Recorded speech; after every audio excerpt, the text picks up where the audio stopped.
Okay, guys, we are live. So for those listening at home, welcome to the Dungeon Musings YouTube channel. My name is Kevin Madison, and I will be your friendly Dungeon Master. Actually, I'll be your friendly Game Master, technically, this evening. Because today we are going to be kicking off the first of our holiday sessions, or our holiday break sessions, playing Pathfinder 2nd Edition.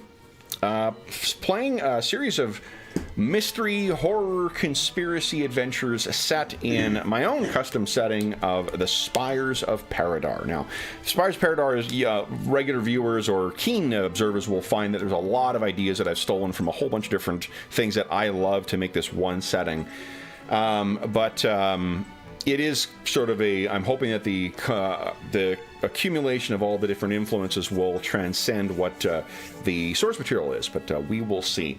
For the first two players who are joining us tonight, to first walk the streets of Paridar are the stars of tonight's session, and which we are calling the Harrowhaunts of Yule.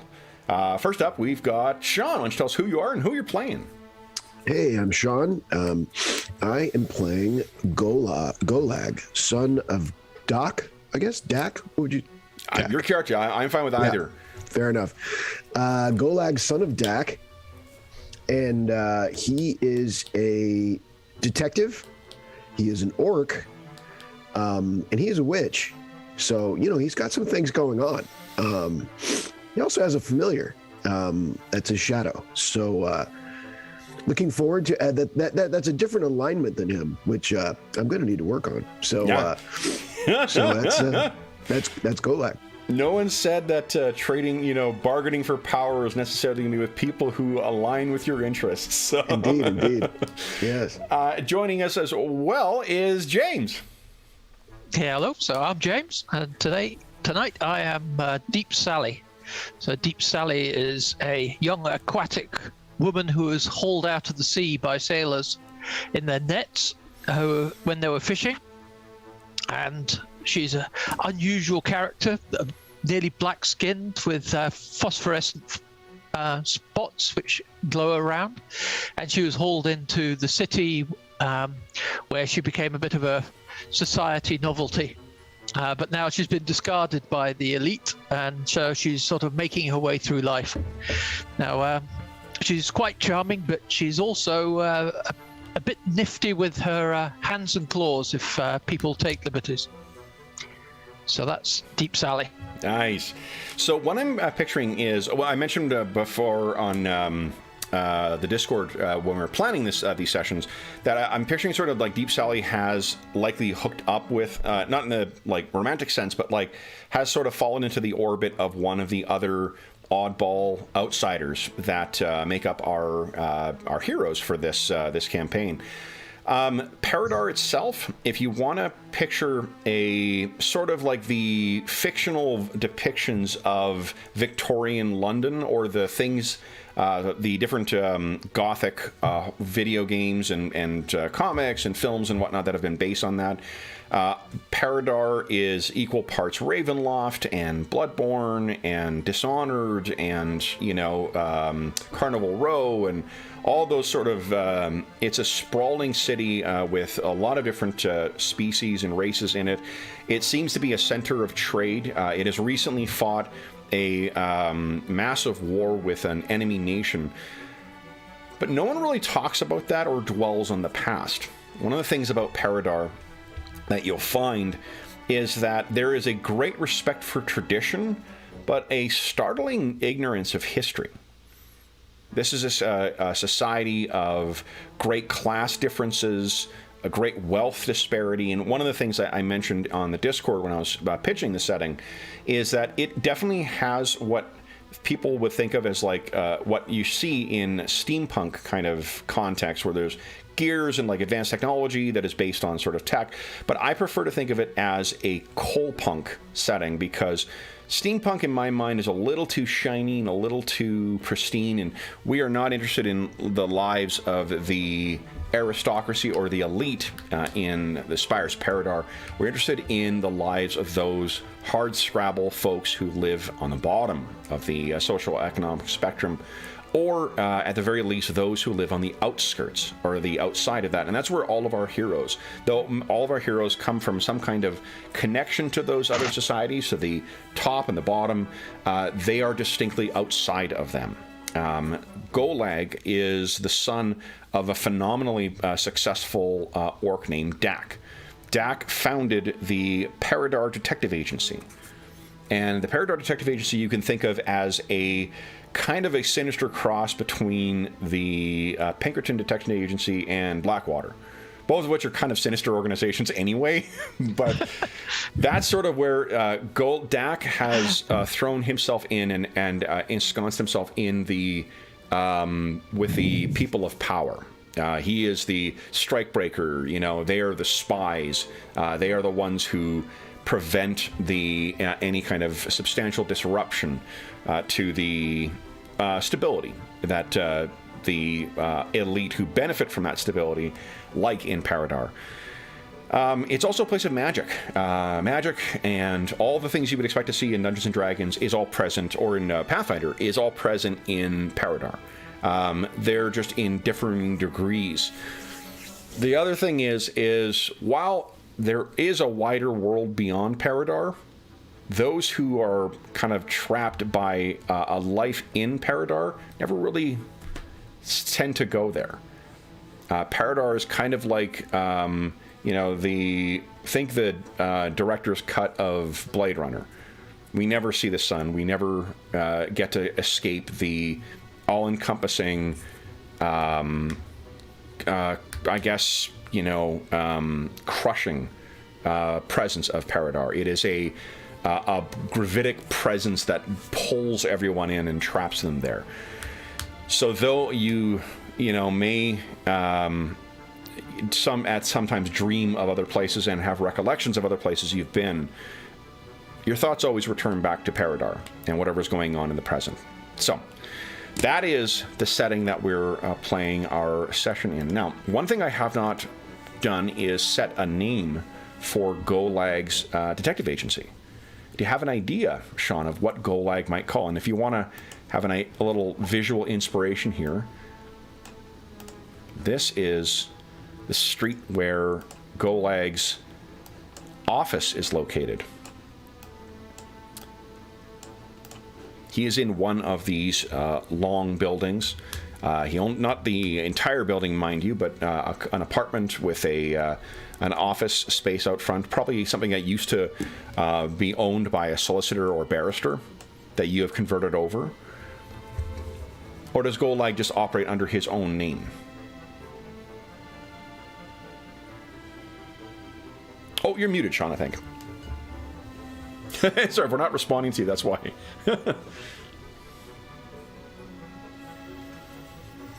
There we go. Sorry. Let's see.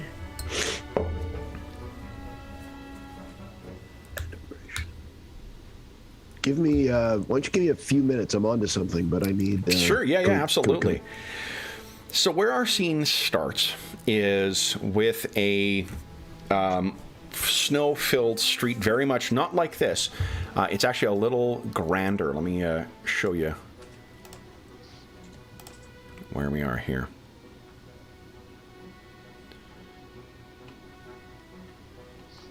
Where is it? Oh, dang. I accidentally set up... Oh, no.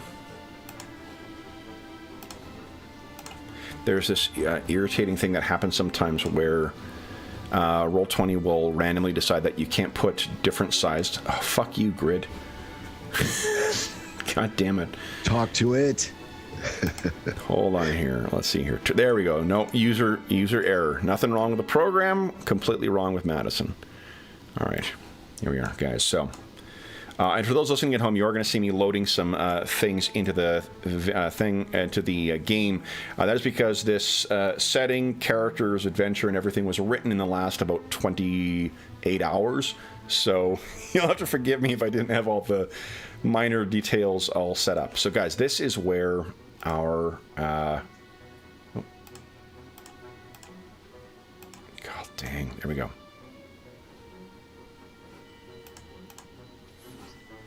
All right, so let me bring you over here.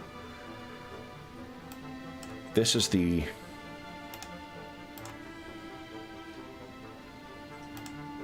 Looks delightful. Guys, up here to token layer. All right. So what we see is... Oh, once I stop moving shit.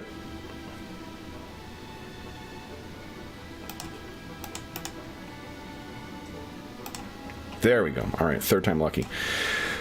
What we see is, for one, the streets are filled with snow.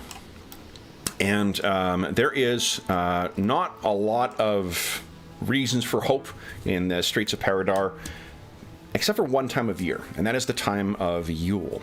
Yule is the annual kind of winter solstice holiday in Yule, and it is a time of thankfulness and forgiveness and gift giving and such.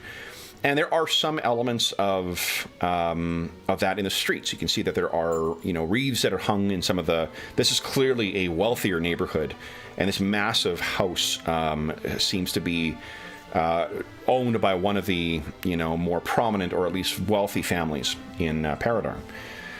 We see that it is early morning because there's fresh snow that is almost completely undisturbed, apart from the tracks from some of the gear-driven carriages that have made the early morning runs, and the very earliest, bakers on the way to their shop and so forth.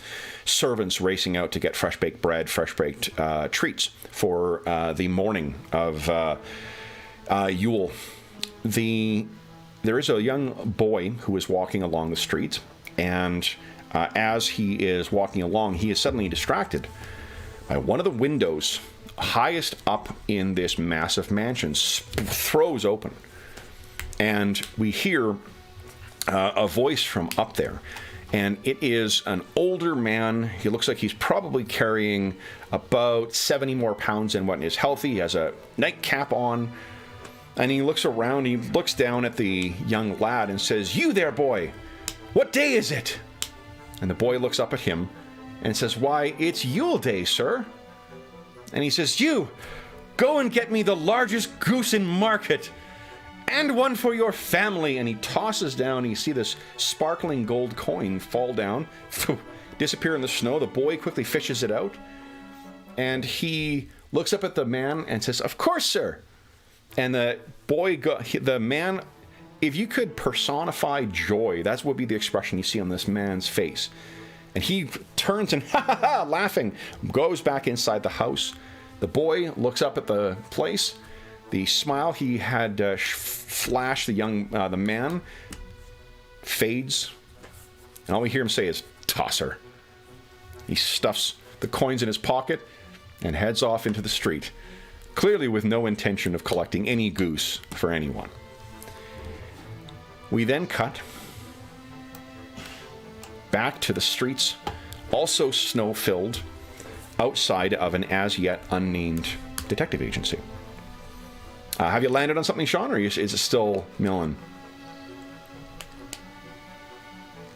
I'm thinking, I guess Golog's Shadow Illumination? Golog's Shadow Elimination? Illumination? Shadow Illumination, I love it. Okay. Okay. So, we can see that outside of this, if you were to walk by this snow-filled street, you would see that there is a beautifully, painted on the window inside, there is this gorgeous lettering that says Golag's Shadow Illumination, with perhaps an eye or some other symbol sort of, encompassed by the words. And we can see inside, Golag is sitting in his library, or in his study. His eyes, maybe his hands are steepled, or fingers are steepled, and his eyes are closed. And what we can see is his eyes are moving underneath his eyelids, clearly lost in thought or perhaps dream. And in spite of the brilliant, if one kind of winter light that is making its way through the open window, as he dreams, the shadows seem to grow closer along the floor. We can almost hear a creaking of old leather or worn and aged boards, as if something is moving as they make their way across. And Golag's reverie is suddenly disturbed by a knock at the door. Shadows retreat like scared insects when a light is put on them. Golag's eyes open, and you hear a voice at the door, Golag. It is your manservant. Sir, Miss Sally has arrived. Excellent. Show her in, please. Very good. And you can then hear him talk to you. Hear the footsteps of your manservant leave and go to the door. He then walks back, and the door is opened up. And we can see now Sally stands in the doorway. So now that our heroes are seeing each other for the first time, why don't you guys tell us? We've got illustrations here, but why don't you tell us what the characters, what is would we be seeing that is beyond just the physical appearance? So with the door open first, let's what does Sally look like? What is she dressed like? The only illustration I could really find for this, Benthic and Zeddy, or Azarketi, can't remember what her race is called, is just one that sort of is her in traditional things, but I had sort of pictured her to fit in with, the Paridar society types, that she's probably in more of the like Victorian frilly kind of dresses and stuff like that. Is that sort of what you're thinking, James, or is she? No, I think she's, as you see her there, she's got a an overcoat's the wrong thing. An overgarment of satin black, like a mantle. So it's very, very finely made, very slick. Catches the light every now and then, and she sort of shimmies in. She's almost silent as she slides in and almost floats across the floor with her light blue eyes flickering, looking at Golag. She sort of shimmies along, like the waves on the sea, as it were. Nice. You can just see underneath. She's also underneath the black. She's got a very deep, dark blue marine outfit, and as you say, it's unusual for the city in a way because it's relatively tight-fitted, but it's not immodest because of the overlayer that she's got. So got it. Okay, cool. But she needs to be easy to move. Agreed. She doesn't can't be doing with too much frou-frou of the usual citizenry. And she just says. And then what does? Oh, go ahead. Good evening. Morning. Master Morning, Golag. So, what does Deep Sally see with Golag sitting behind the desk? Golag's well dressed. In fact, probably to a fault. He leans into like old knowledge of someone that has control and knows what he's about. And it's probably what is probably the reputation of orcs, Kevin? Orcs in general? have largely been, if you think of the they are foreigners and they are a laboring and warring class usually. They're not like the things that keep them from, say, a substantial representation in Parliament or in the Paridar House of Lords, or in the Church of the Heavenly Host, is largely that they historically have not been part of it. The orcs are definitely, at this point, part of an underclass, for the most part. Your father and yourself are exceptions to that. Yeah, so he's, it's probably, it's almost obviously part of the effort to claim a different class and to set himself apart, that, he is one of the people that belong and that are the people at the decision-making table type of a thing. And I think it fits his demeanor and his upbringing. So he looks good, he looks comfortable in it, and he looks like he knows he tries to look like he knows what's going on. Okay. So Aren't we the elegant outsiders? Yes. Yeah. So you, I mentioned that you guys, that Sally has been in someone's orbit. I think that that Golag is likely the one that you have settled around for now. So you and Golag has always sort of been part of or he grew up in privilege and wealth, and but he was always an orc. So there was always going to be a degree of separation there. Golag also specifically pursued his power through traditional orcish methods. So he has even further tried to both to carve himself out that place in both worlds. And I think maybe Deep Sally, that might be a way that you would have, or Sally, you would have ways of finding common ground with Golag.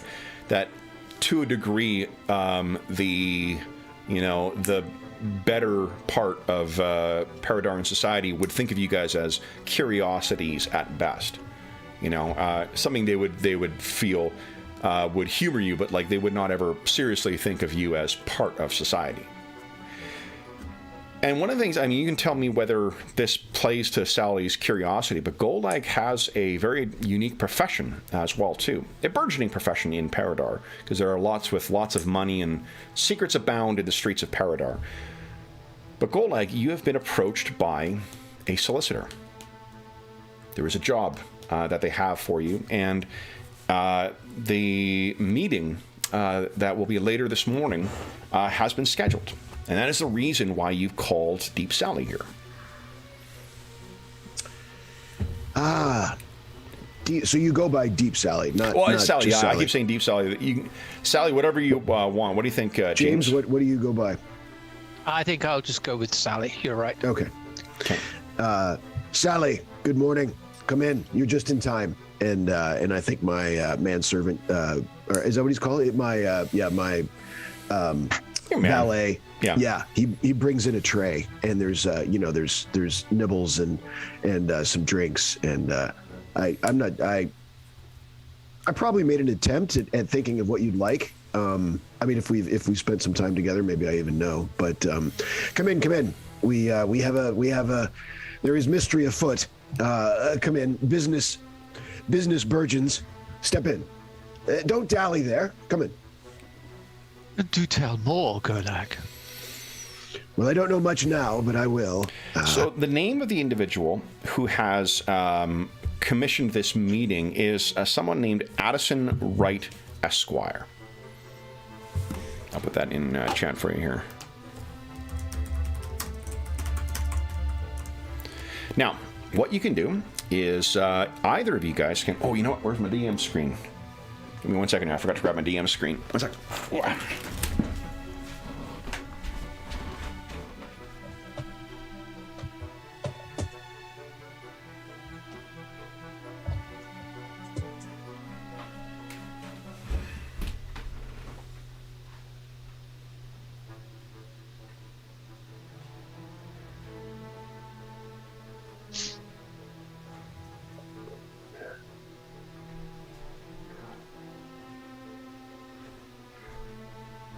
There's always a lot of study with the magic users. I gotta. Especially when they have a familiar. I always pick something that just punches. Yeah. I just got to choose left or right then. That's right. All right, so the what you can do is you can give us a recall knowledge or recall information check, and this is going to be something that we based.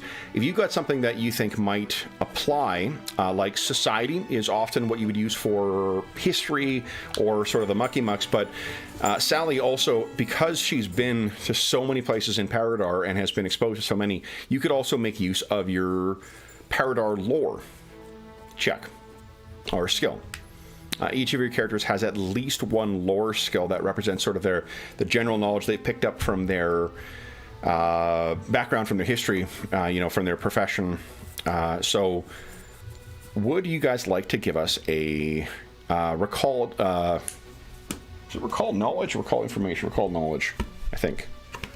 So he sounds like a muckety muck, right? He's upper class. Definitely, yep. I guess maybe would a society check be better here, or a? Yeah, I think society. Yeah. Nat 20 from Deep Sally. So she got a critical success. Sally, and 13 from Golag. All right. So Sally, what that critical tells me is that you've actually met this person before at a party. We sort of maybe picture a flashback, and allow me to quickly load his image here. Where'd you go, my friend? There we go.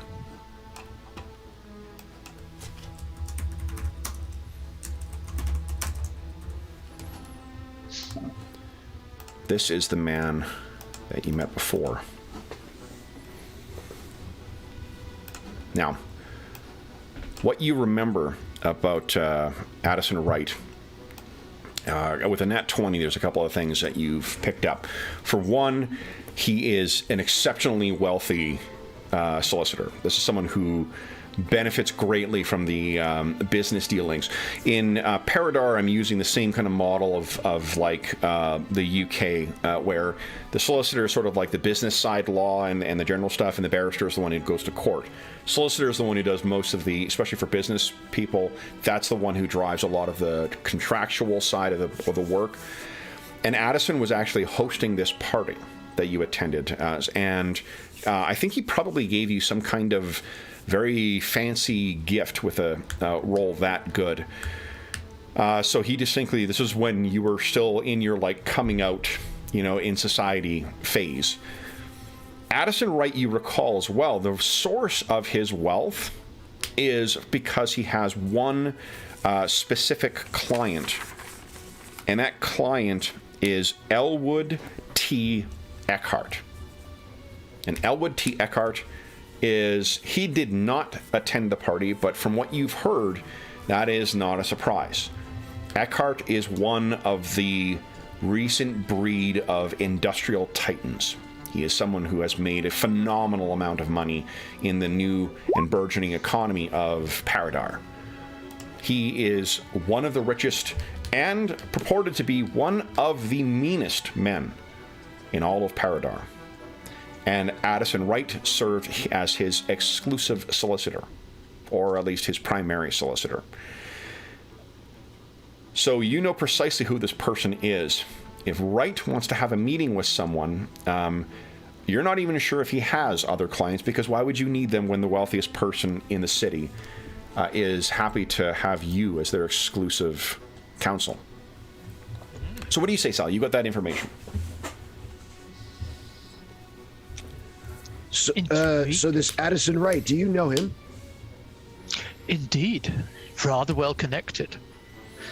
A rather grim man, I felt, but he's connected very well with the absolute top of society, if not necessarily the kindest side.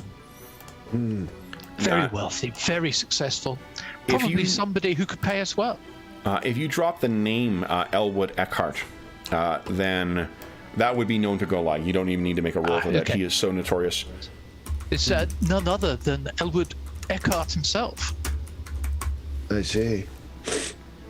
Of course, I have brushed in these circles before, but guys, that of course, in the odd time when there's probably been one time when one scandal rag managed to get one picture published of Eckhart, but he is otherwise wealthy and powerful enough to crush anyone else from displaying the persistent scowl. Curiously, guys, he looks an awful lot like the figure we saw in our opening scene.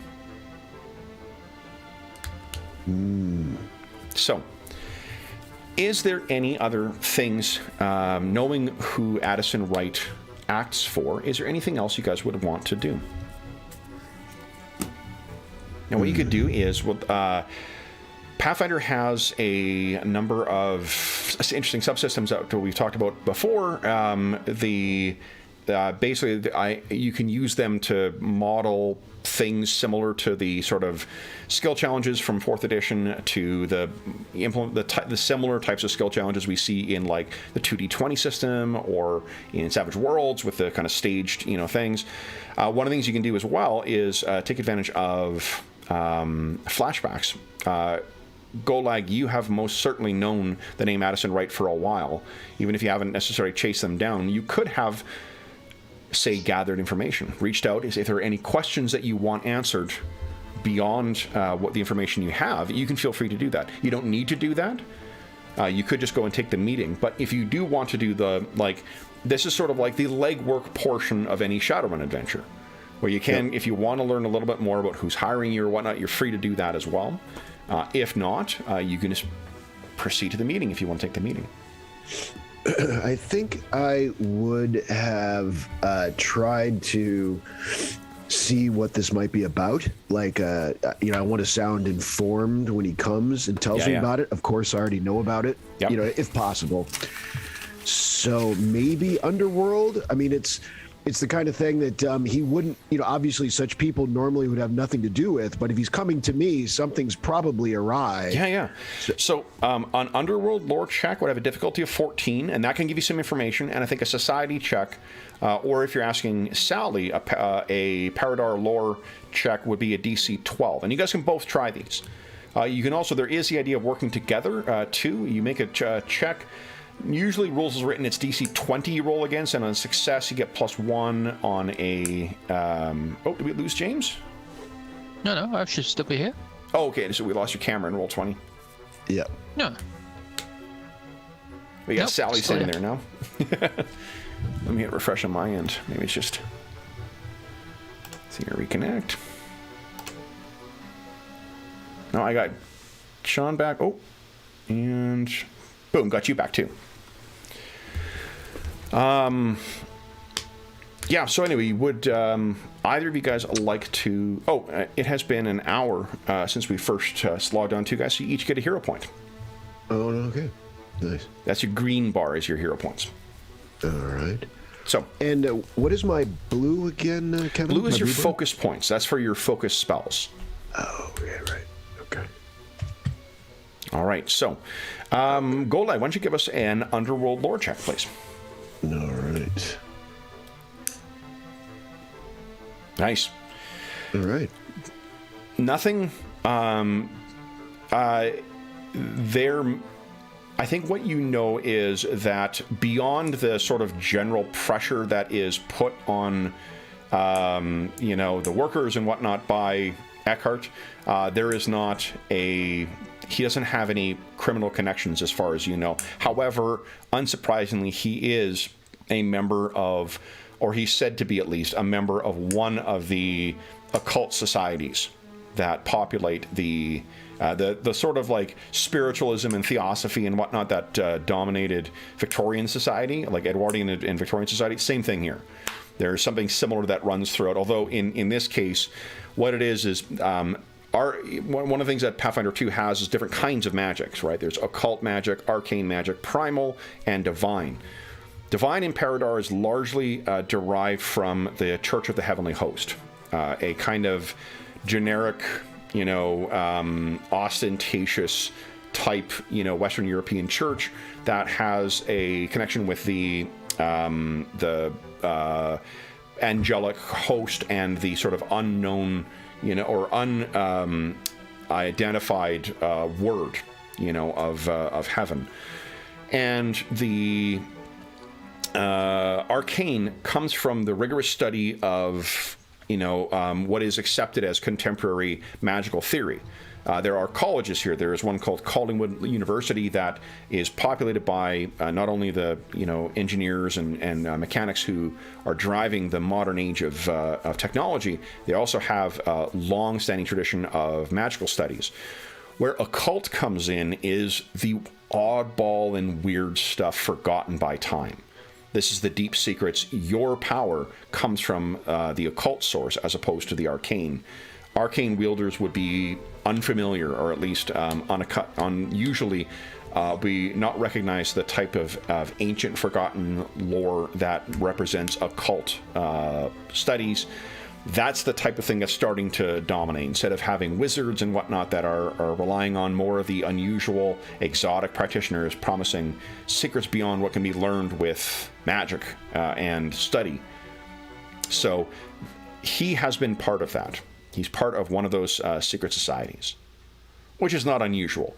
This is sort of the Theosophy movement, or the what is it, the Telema group that Aleister Crowley was part of, the Freemasons, the Illuminati. It is a formalized part. You are aware of the existence of those things, Golag, though you were never invited to be part of one. So it's kind of upper crust-ish? Definitely. It's, the people who are dabbling in those things are definitely the upper of the upper crust, or they're industrialists who have bought their way into fine society. Okay, but so I've determined, I've kind of eliminated some possibilities, maybe, rather than learned precisely what I'll be. Yeah. So what you still can do, though, is you could use Golag, actually, because of your streetwise thing. You can actually use society to gather information as opposed to diplomacy. You have to choose asking around. That might give you some insight into current dealings. And Deep Sally, or Sally, I keep saying Deep Sally. Sally, you can also, of course, make use of Paridar lore if you like, or diplomacy. Let's see. And this would be gather information. Difficulty for this is a 12. I'll try some. Okay. Nat 20 again on Sally. Holy shit. So, Sally, I think what what you've heard of is apparently they're calling it a Yule time miracle. Eckert is seemingly giving his money away. He has, which is very, very, very out of character for him. Our adventure takes place the day after Yule, but he has made it known to the press and to the public that he intends to donate his fortune. He intends to see the poor of Paridar lifted up out of poverty, and to see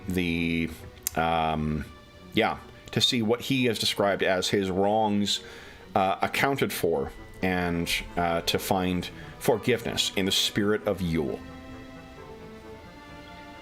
How interesting. I can imagine this would disappoint Mr. Wright if his benefactor was suddenly to give away all his wealth. I can imagine why he wants to speak to us. To find out about this change of attitude. You wanted me to do a society, right? Yep. That's awesome. Okay, so then, and Golag, I think what you've heard the very similar information to what Sally's heard, that this is also extraordinarily out of character, and is most definitely not, because his wealth is tied up with his industry. It also means that anyone who's got a vested interest in his impressive financial empire or industrial empire stands to lose an awful lot if he decides to just start breaking things up and going around. So there are definitely people who would not be pleased with that. Addison obviously would be one who would be certainly losing out, but there are likely other. In particular, he has family and he has board members as well that he would be not answerable to, or I guess shareholders, not the board members, who would be losing possibly losing a lot. Plus, Eckert is said, there are some, wealthy individuals who hold themselves out as the ones responsible for the largesse they've built up, and it's not really the case. That is the case in Eckert. Eckert is a self-made man. This empire was built solely by force of his will, his ingenuity, and his cruelty and mercilessness. Yes, it seems quite suspicious. There's something behind this, and I anticipate that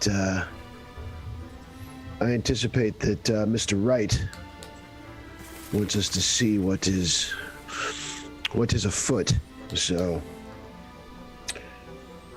yes, this could be quite something, Sally. This could give us inroads. It certainly does seem to go against Mr. Eckhart's reputation. But I can imagine the solicitor would like to wrong this right and maintain the status quo. Indeed, as well as many others. So we could form some powerful alliances through this if we get to the bottom of it and see who is whispering in Mr. Eckart's ear, perhaps even arcanely. Okay. What our meeting is today, right, Kevin? Later this morning. Yep, that's why you had asked Sally to meet you here, so you guys could take a cab over to his office and then to see what it is he wants to talk about. Showing up forearmed with his knowledge of what he is likely to help with is good way to make a good first impression as a detective, right? Indeed. All right. So then, if there's anything else you wish to do before you depart, is the weather? Is it winter as it would normally? You'll be okay. Yep. It's quite cold outside. Winter. The streets are filled with snow, but and you're definitely going to want to bring a coat. The Paridar is located right on the coast as well too, so there is a brisk wind that comes in.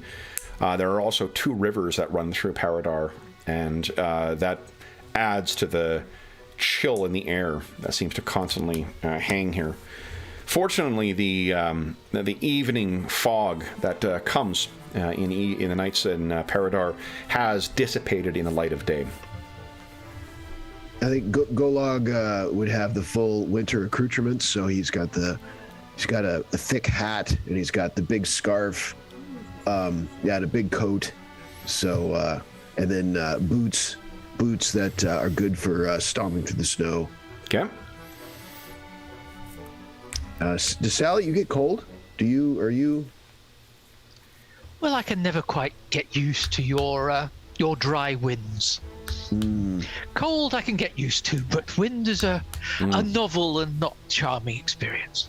No, especially Sally does actually need to submerge herself in water at the very least once every 48 hours, once every 24 to avoid any kind of difficulties. I don't doubt that the wind would be brutal on her skin. Which is why I do like to wear my satin cloak. It does rather break the wind nicely. All right. Very good. So then, if there's nothing else, as you guys are getting ready, your Golag, your manservant, comes in. Your cab is here, sir. Excellent. And I look at my pocket watch, right on time, and gets up. Yep. I look over in the corner, and I think my give a raised eyebrow, and I want to think my shadow kind of reattaches. Okay. Nice. Yep. So it steps like forward and meets up with where your shadow should meet your feet. Yes. Awesome. And look at Sally with a wink and head out the door without another word. All right. So we see you guys riding through the streets of Paridar, and we get a sense of sort of what the streets are like. There's a variety of different species and different classes that are out on the post-Yule festival. We see orcs, we see dwarves, we see rat folk, we see a variety of humans. One of the things that is quite common in Paridar as well too is mixed race individuals. So folks who have different parentages. For instance, those who have the blood of hags or elves or other more unusual combinations in their sort. It is not strange to see. You also see, maybe as you're passing by in the alleyway, one sad victim of the Dampier serum. We see a homeless person kind of digging into a rat, drinking the blood from it and kind of disappearing into the alleyway. A sad legacy of where inventiveness and the progress of novel science outpaces the forward thinking of the long-term consequences. During the recent war, one of the new novel devices used was a serum derived from vampires to help restore soldiers to fighting form.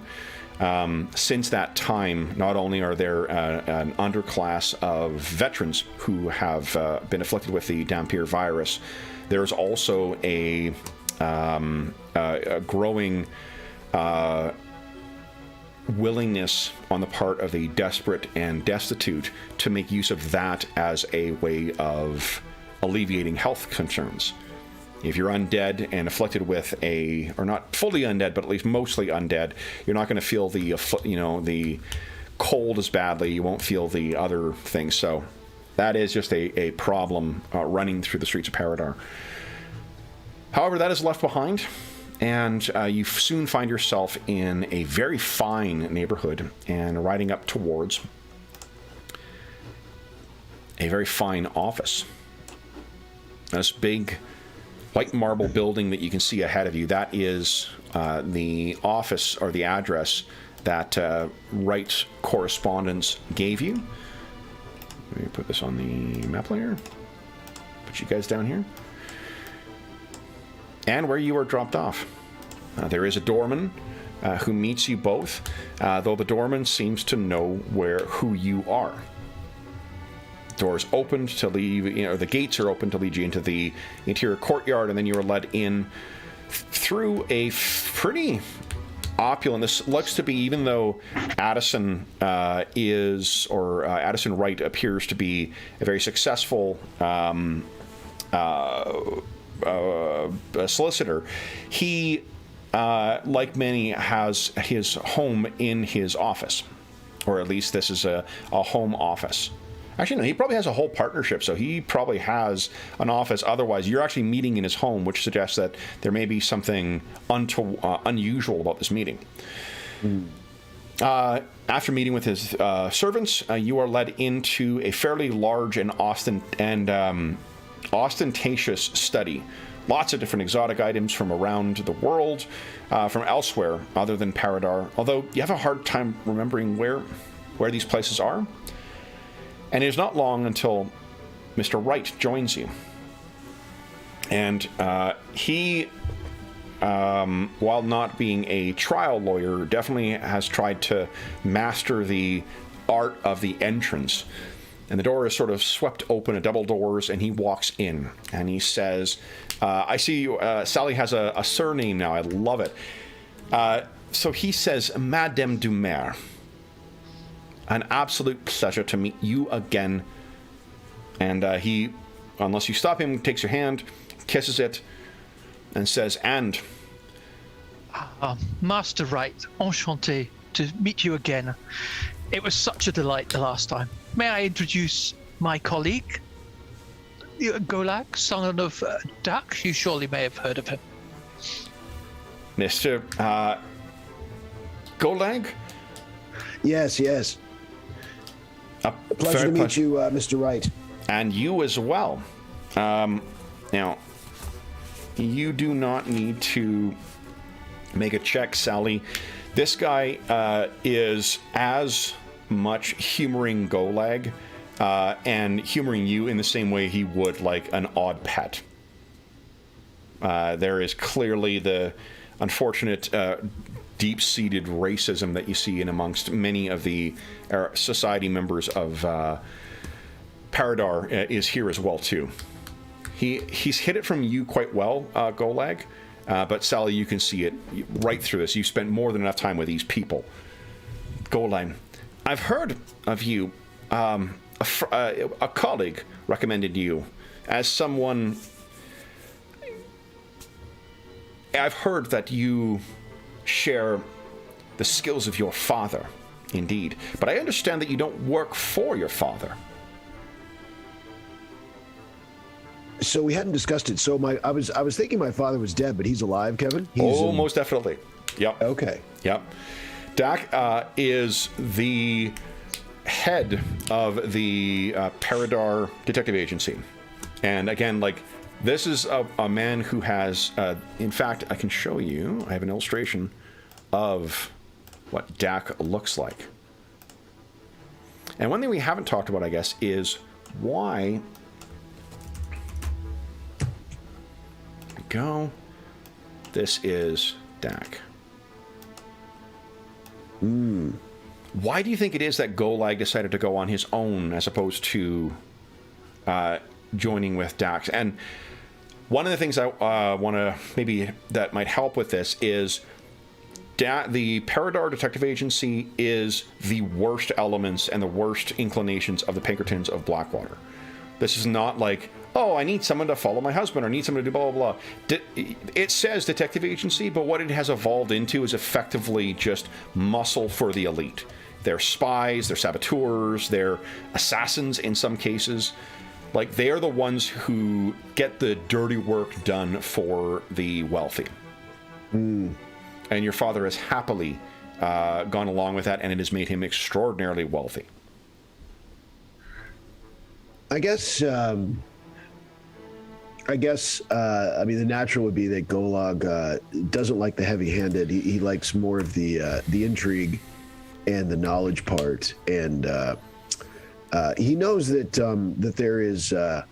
He realizes that there's value in bridging the gap for the upper class to the lower class to get things done. And so, you know, he appreciates that, and so the underworld is very useful and valuable, and he doesn't have any problem dealing with the underworld. But yeah, the heavy-handed thing he just felt like it got out of control. Like there came to be no barriers, and and so he would argue with his father, and you know, and it turned into the classic, oh, you don't like living in this house, then, you know, the opulence and the. You know, and Golag, oh, you know, so this kind of went on for a while until, you know, Golag. I'm trying to think how his relationship is. I think they're.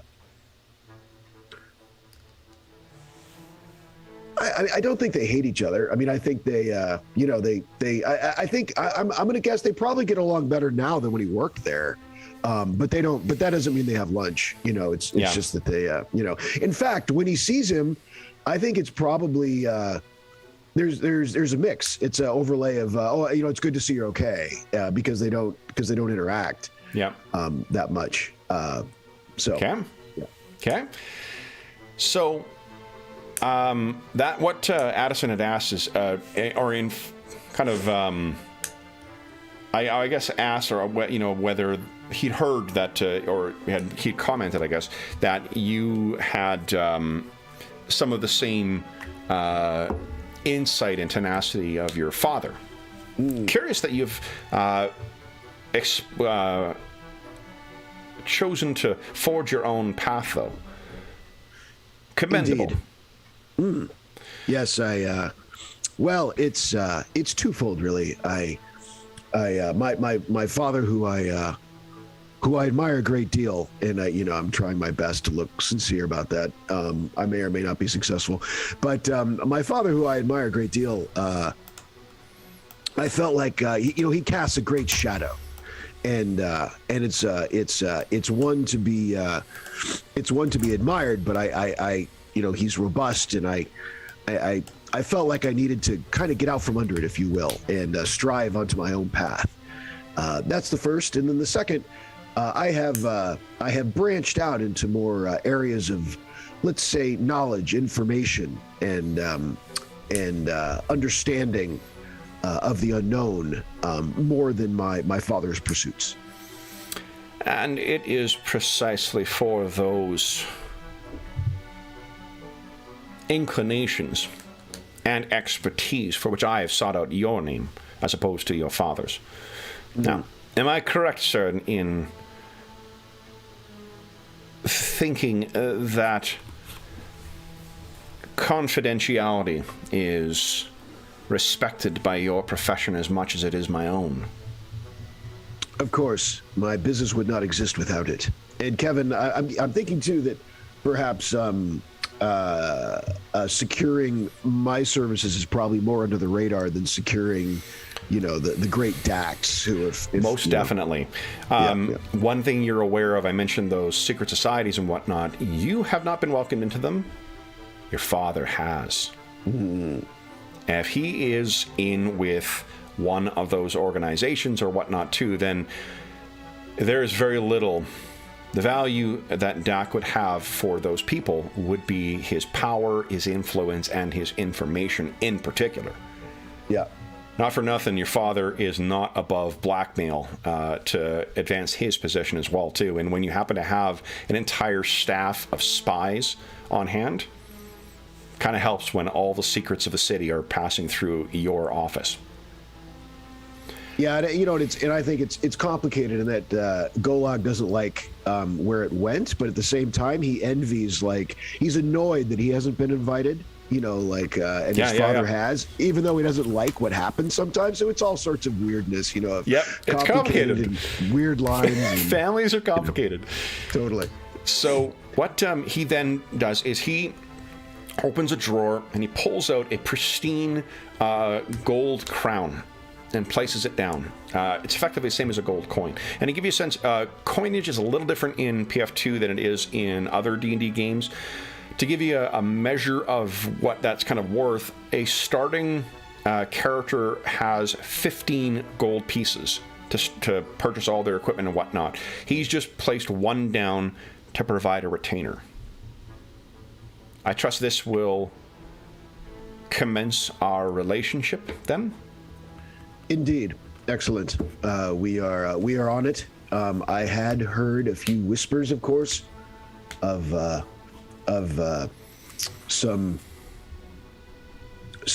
situation with Mr. Eckert. I assume that this is what it's about. His eyebrow kind of crooks up a bit. I see your reputation is well deserved, Golag. Please sit. And he rings a bell, and drinks are brought in for you guys, or tea are brought in, and then his manservant leaves, and he sets into what he wishes of you. You are correct, Golag, that my reason for meeting with you relates to the ongoing relationship I have with Mr. Eckhart, both as my client and my friend. To be frank, sir, I am concerned that Elwood has lost his mind. I have known Elwood nigh on 40 years now. I've never known the man to be as he is now.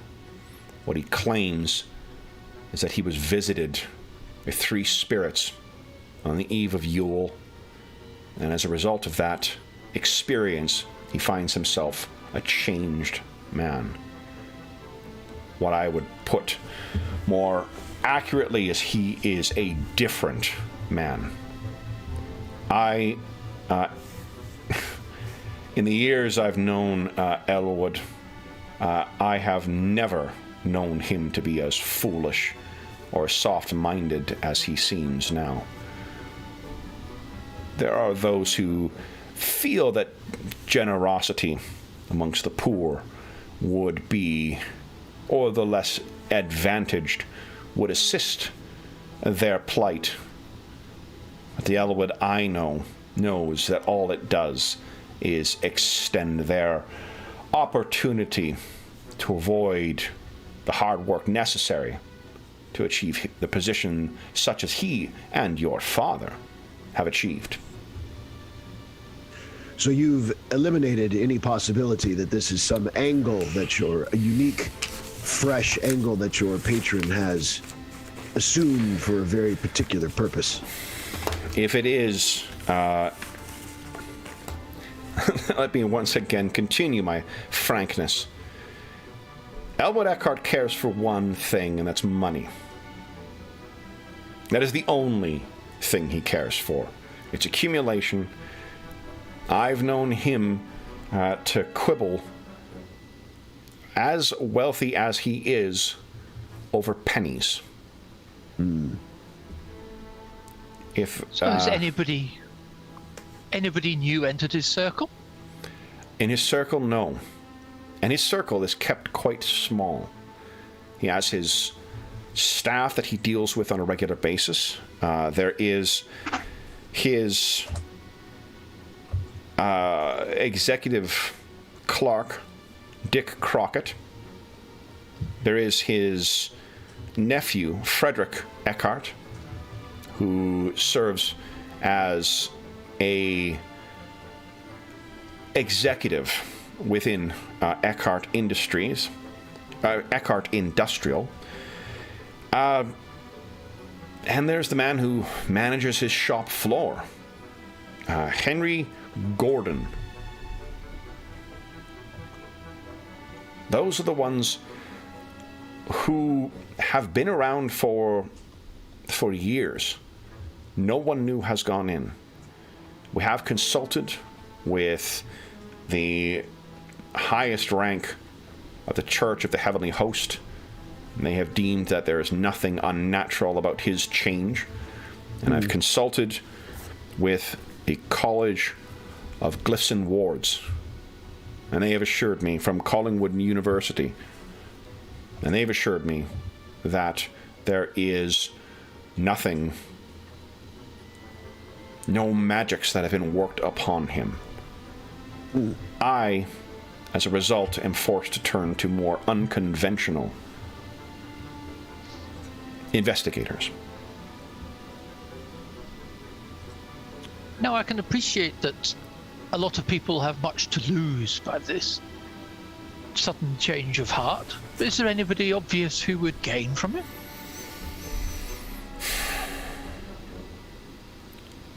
I cannot think of... Well, if he was... Why don't you give us a diplomacy check, Sally? This is you trying to improve. Clearly he's got something else in mind here. Let's see how well... That is something you're quite good at. 12's not great. You want to spend a hero point and reroll that? Oh, yes, I think so. Nice. So this would be gathering... Oh! Diplomacy's not... I seem to have used up my... You're not 20s. So then, let's see here. Golag, you can pick up, though, there. He seems to be hiding something. He says, I cannot fathom if there is. You get a sense that he must know something. Mr. Wright, you're as difficult as this subject is and as delicate as it is, you're I must emphasize that your complete candor is important to launch us on this quest of information. Golag, you could also actually give us a society roll just for recall information. You actually might just know, you may be able to judge just from like how these types of businesses are operated. Look at that, 20-4, that's a crit. So,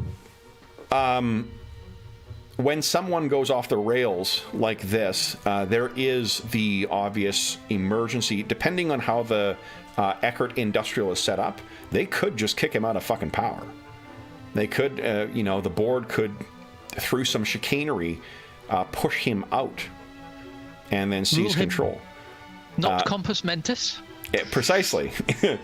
And if that's the case, the crit success is this, well, who the hell would be the one most likely successor? That would be the one who is likely to have an interest. That would be the, cui bono answer to who profits from him going mad like this. If the board pushes him out, and whoever is going to be, would be likely in place to take over, that would be the person who would benefit from his illness or change of heart. So, Mr. Wright, as I as I dwelled in my father's shadow, who dwells in Mr. Eckert's shadow? Who most likely would take the reins in case that he is not cooperative in his own affairs?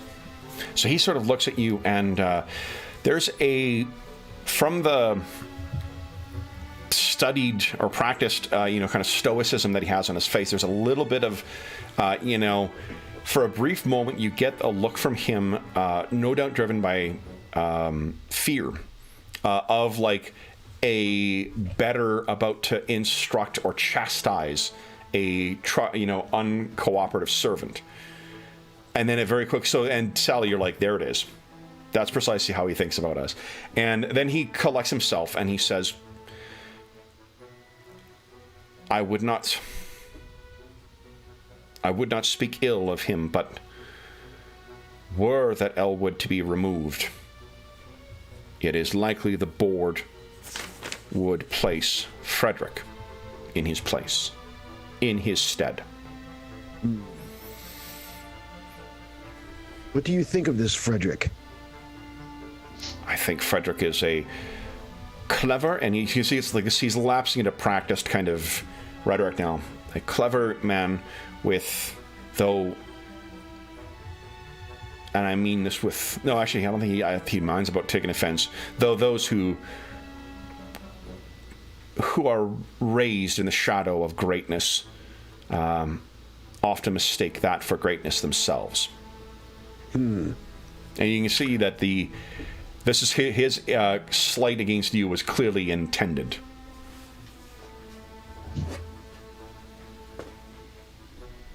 Golag, I think Golag would be used to some of it, and he just, not to mention he has great interest in ignoring it, so he just pushes through and whatever. And in fact, that's also part of his father's world of this kind of whole weird, thorny, backhanded nonsense, whatever. And and he says, clearly, though, you harbor hesitation. What is your relationship like with Frederick Eckert? Frederick has grown. I've known him since he was a child. But, well, who among us is ever eager to embrace the unknown? Frederick is a young man, and he has ideas that I feel Elwood would not support. Like what, sir? Ideas for changes to the business that Elwood have thought foolish and unprofitable. When you have not built a fortune with your own hands, Mr. Golag, you fail to appreciate its value.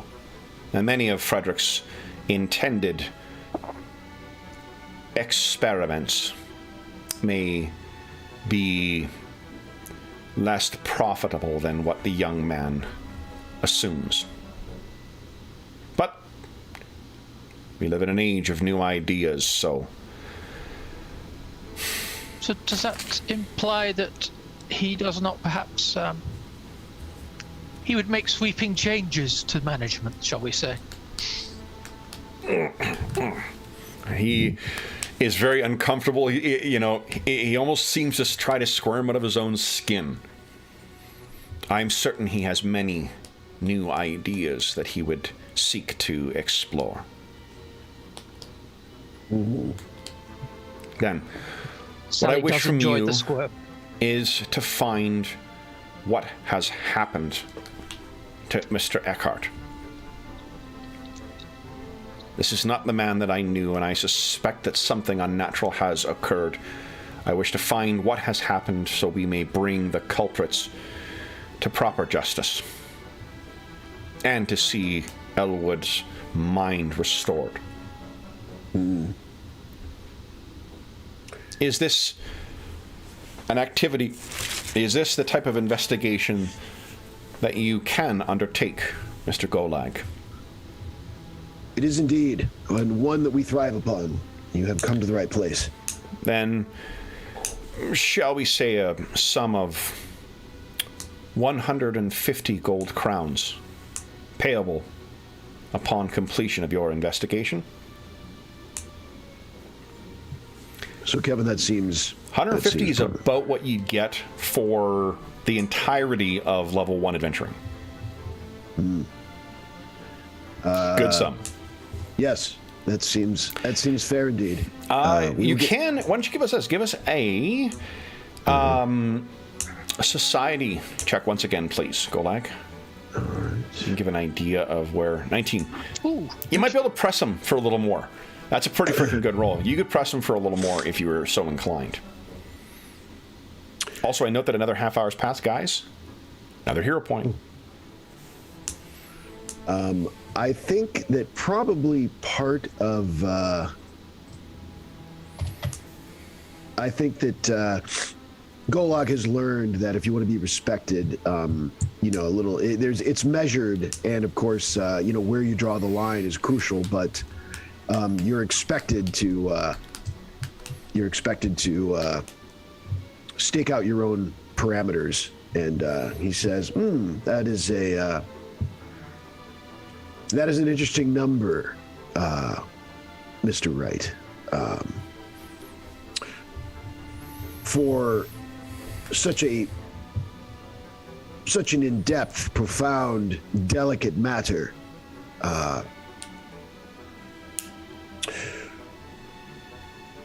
the last such situation we had, I will, in our spirit of complete candor, paid 200.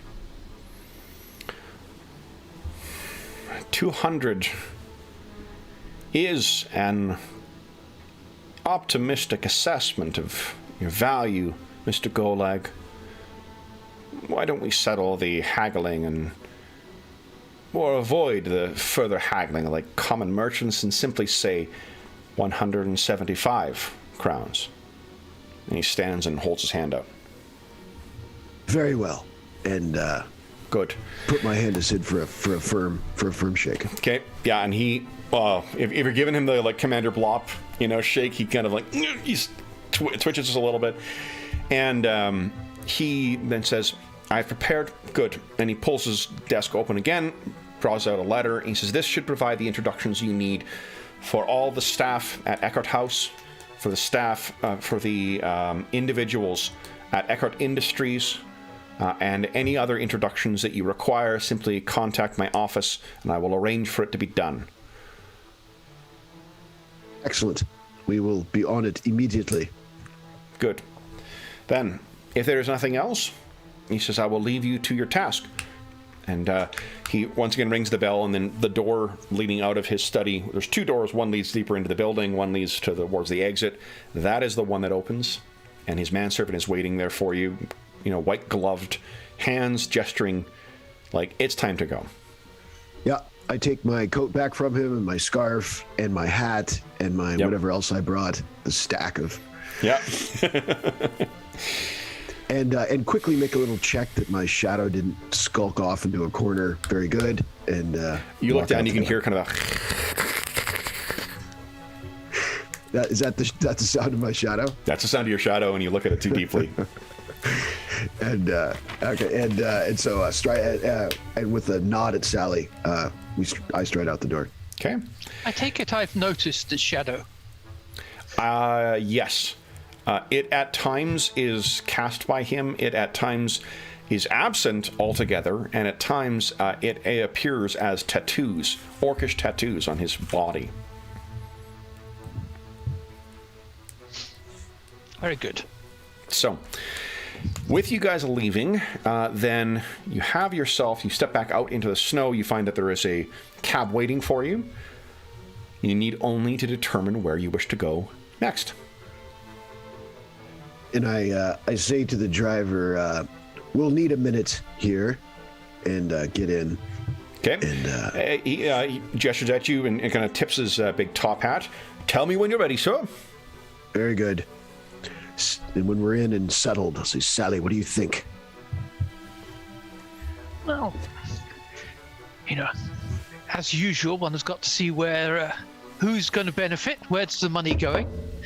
But it still strikes me as odd that Frederick would want everything to be dispersed. Good point. Yeah, he did not go into detail of exactly what Frederick would change. He termed it as experiments. So it's not clear that Frederick would be necessarily charitable, as he would be experimental, perhaps. Building on your nat 20 from before, Sally, you've met Frederick before, and here is my illustration of old Freddy. Here we go.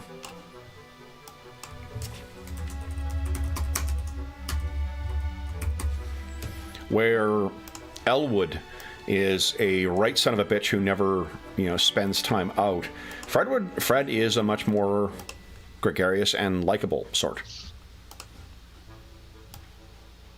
He still has that veneer of, practiced civility that comes from the upper crust of Paridar in society, but it's not necessarily, didn't come across immediately as a bad person or a mean person, just a nice enough.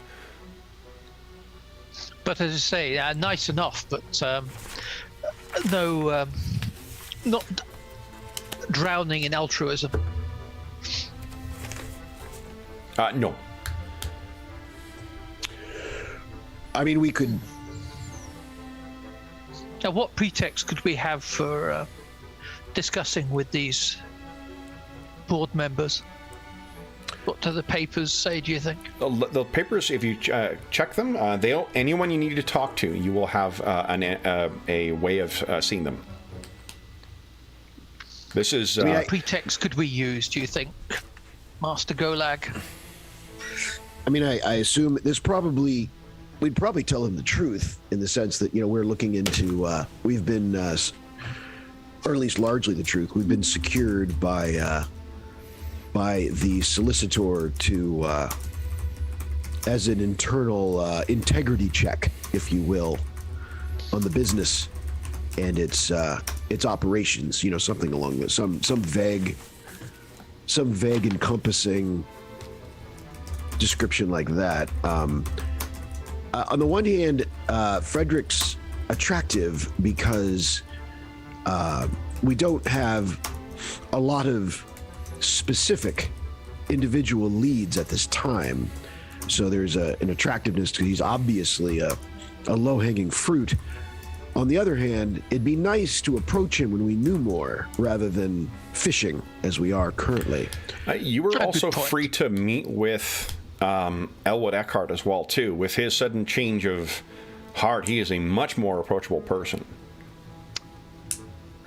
If we're talking low-hanging fruit, maybe we should go to the tree itself. Yes. Probably. I think he's more attractive than Frederick right this second, actually. Okay. And of course, we have the staff. So they're very specific, obviously. In fact, certainly, I think that Frederick would probably be after all of them. So yeah. Would you rather go to the inner circle, or would you rather go to Mr. Eckert? Maybe we should start with the boss man and find out Okay. where his mind is at. We've heard these rumors, of course, but it'd be interesting to observe. And I find it most intriguing to see a kindly dry folk.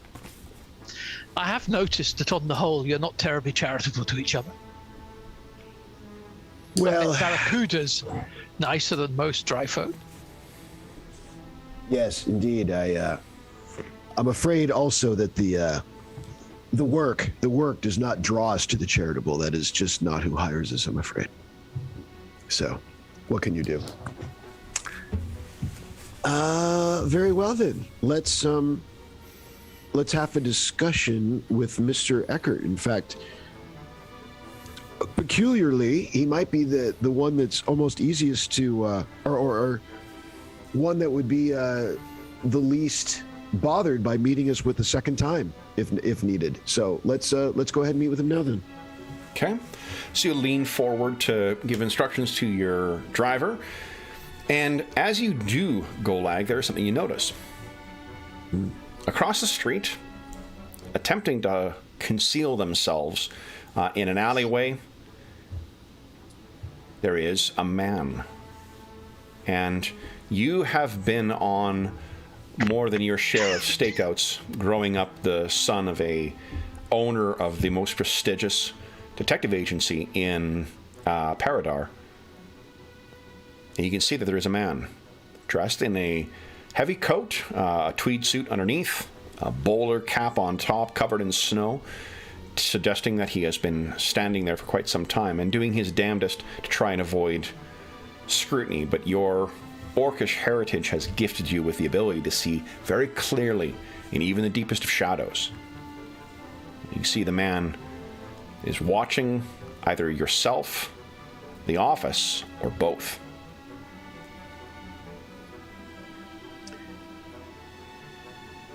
I am going to I'm going to whisper under my breath to my shadow. Okay. And just kind of move my head towards the individual. Okay. You can communicate telepathically to your shadow if you choose. Yeah, I just looked. He just. That looks cool. Yeah. I love it. Like a little, like a show don't tell. You love it. All right. So what happens to your shadow then? I think that it's so quiet and so there's nothing else going on. This is those situations where, if it was a cabin full of people, it would be difficult to notice. Yep. Or if you did notice, you'd probably dismiss it as like, oh, I don't know, the light, whatever. But since it's just the two of us and Sally's already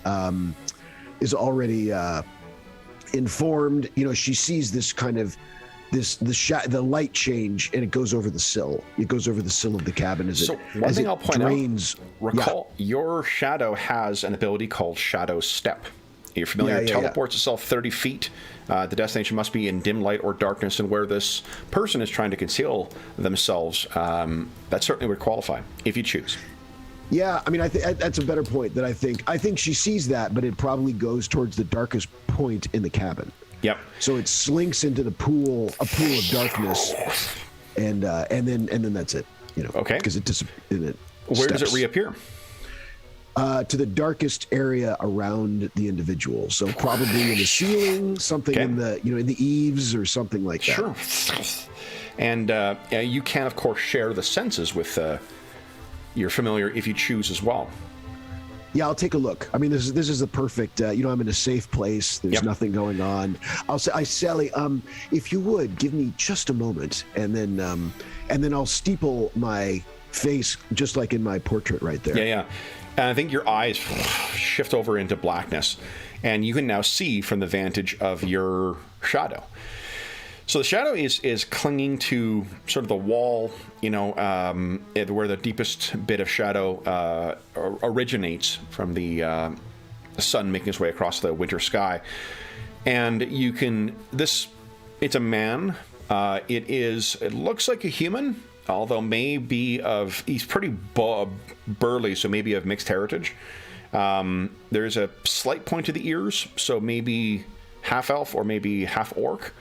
Difficult to see because he's allowed an enormous amount of snow to accumulate around the rim. But he seems well trained in observation. He's not fiddling.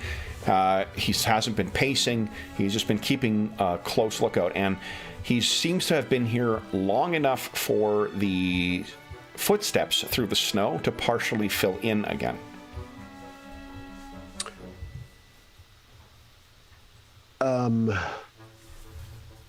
Is he well dressed? He is dressed like a working man. Not a member of the aristocracy, not a member of high society.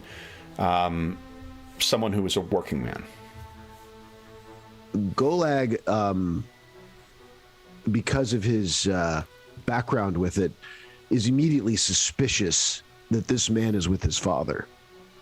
And so he's like, is this the kind of man my father would hire? There is actually a name for them as well, too. They call them Daxman. This guy, top to bottom, rings like a Daxman.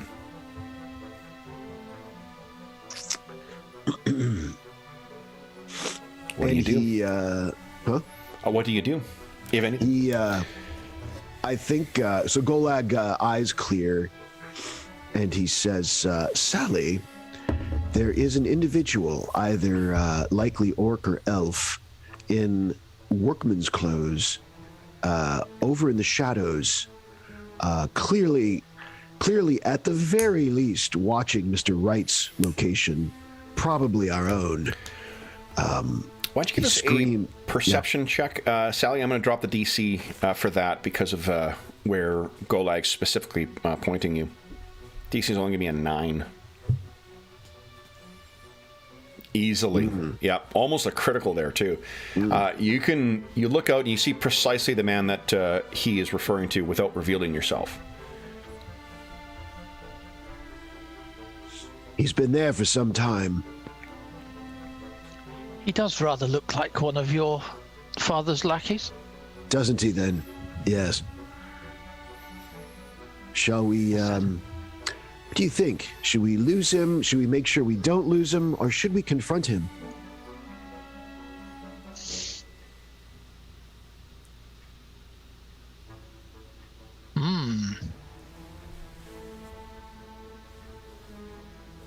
I would go with losing.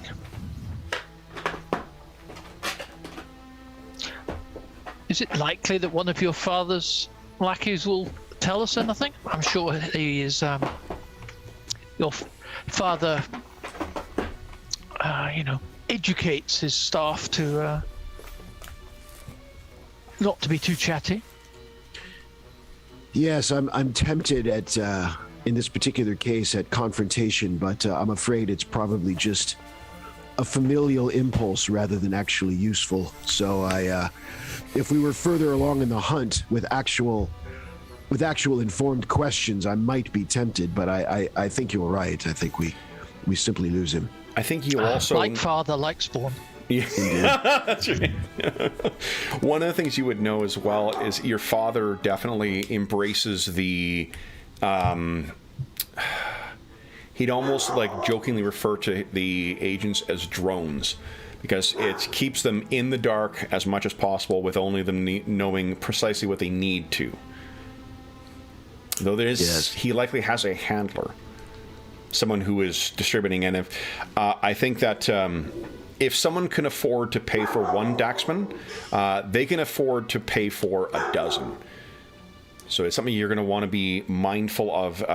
Whatever reason he is here, he is likely not to be the only one. Mm-hmm.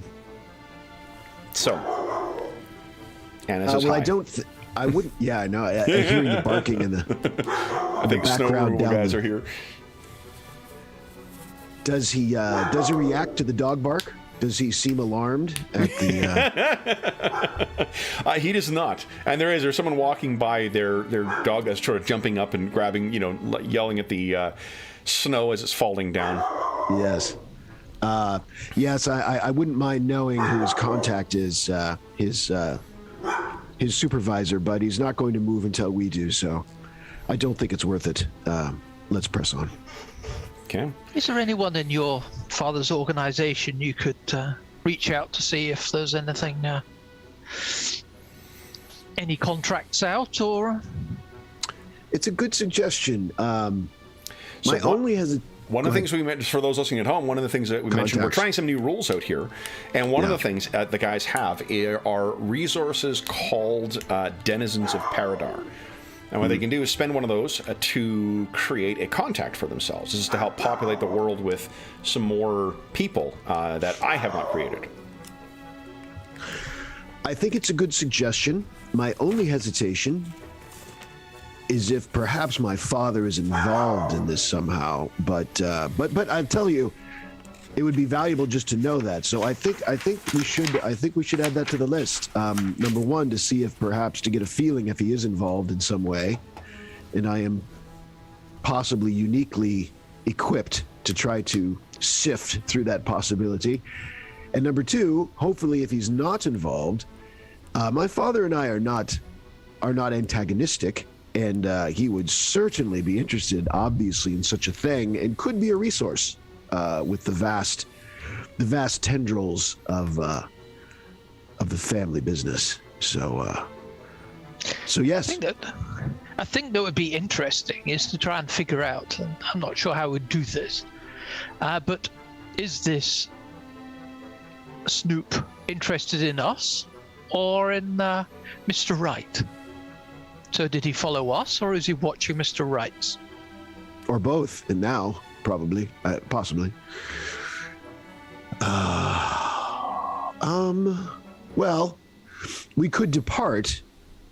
Well, then that would be the choice of not losing him, in a sense, because we could depart and see if he stays or follows. Something along those lines. It's a good idea. So how about we set off, we go round the corner, I shall slip out, and I shall see how he pursues or not. What's the situation with my shadow, Kevin, and in me leaving? Is there a range? I'm trying to see. I think there is a range for it.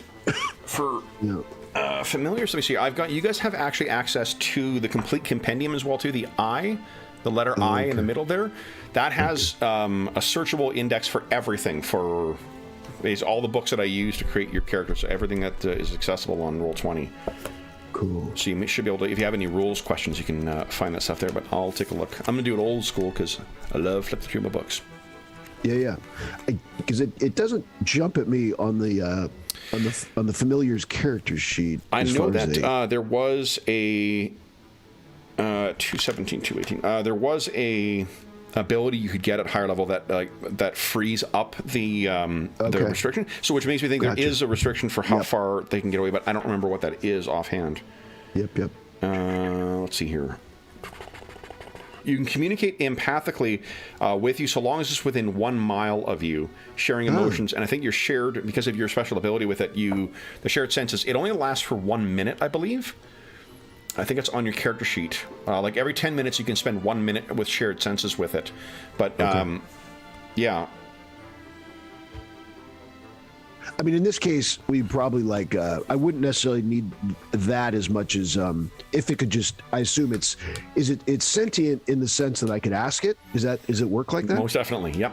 Yeah. So we could leave, and I could just ask it later, as long as the range is the logistics are proper. Yep. That's fine. Would you then kindly give us go into Golag's shadow, his sheet, and then go ahead and give us a stealth check, please? Okay. Let's just see if it remains unhidden. The difficulty for this is going to be quite low because of the nature of the shadows as well.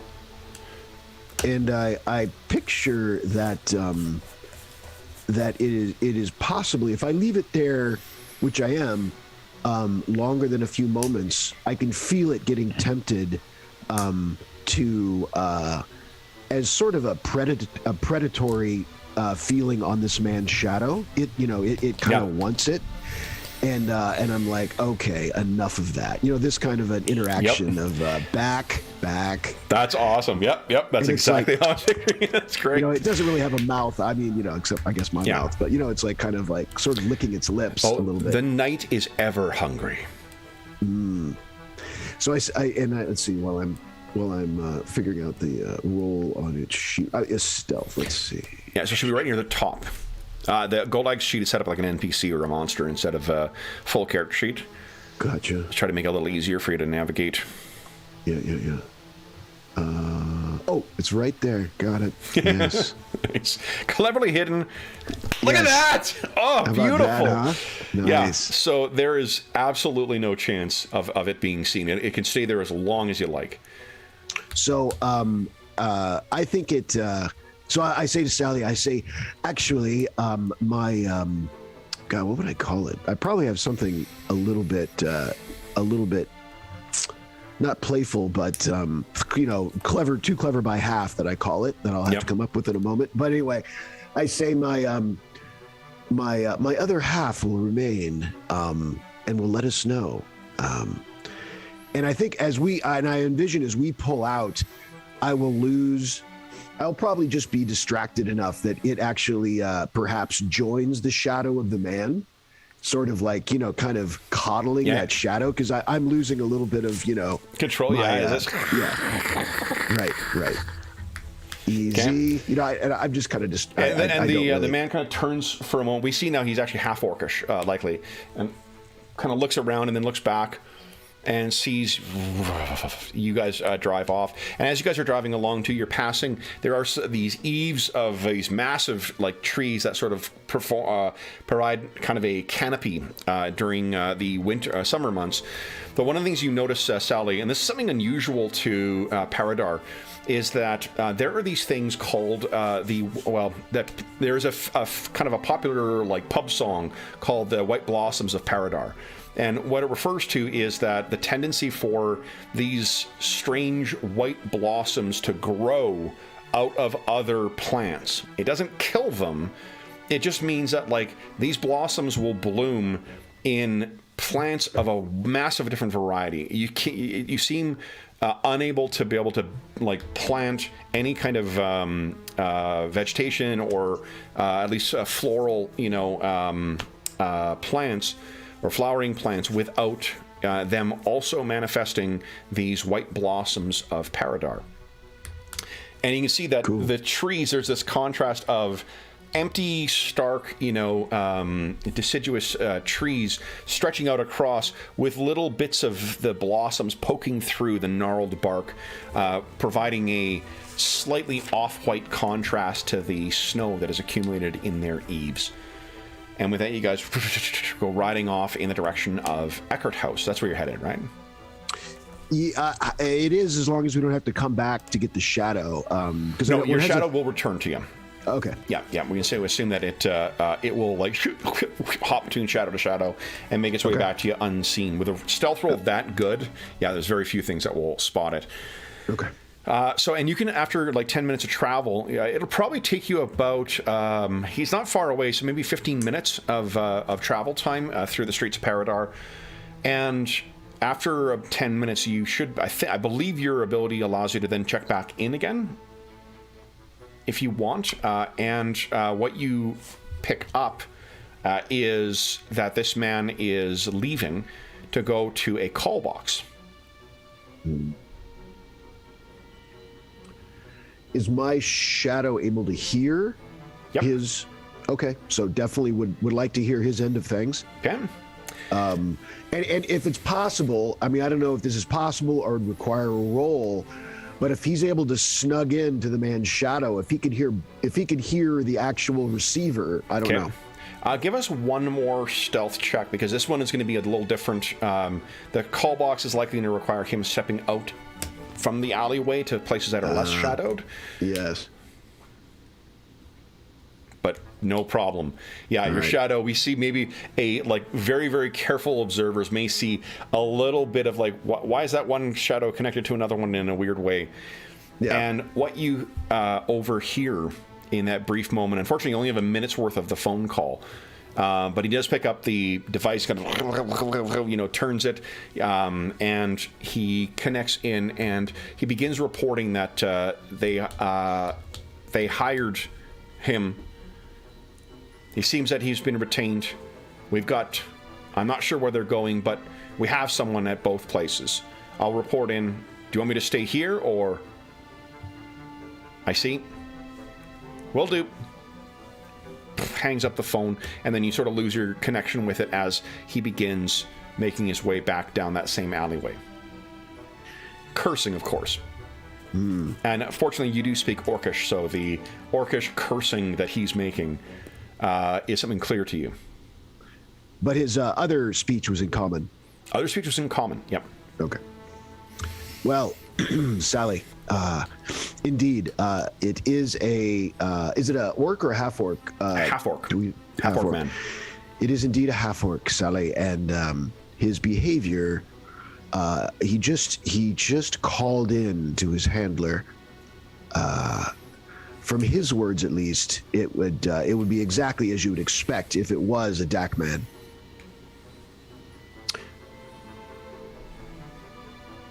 He seems to have been stationed at this location, and apparently there are more of them, at least one at another location waiting for us.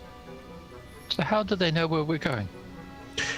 I suspect it's because of the primary players in this investigation. I believe this man was assigned to Wright's location, figuring him for the primary person that would do exactly what he did in hiring us.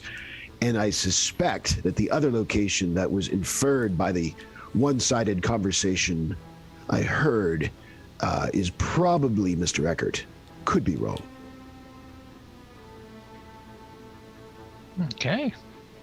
So... Well, we'll need to keep our eyes peeled at our destination. Indeed. But the thought blickens. Yes. So, yes. As you lean back in, you contemplating the involvement of your father's men with this. We then cut to you guys arriving at Eckert House. Now, is there anything you guys wish to do before you arrive at Elwood T. Eckert's mansion?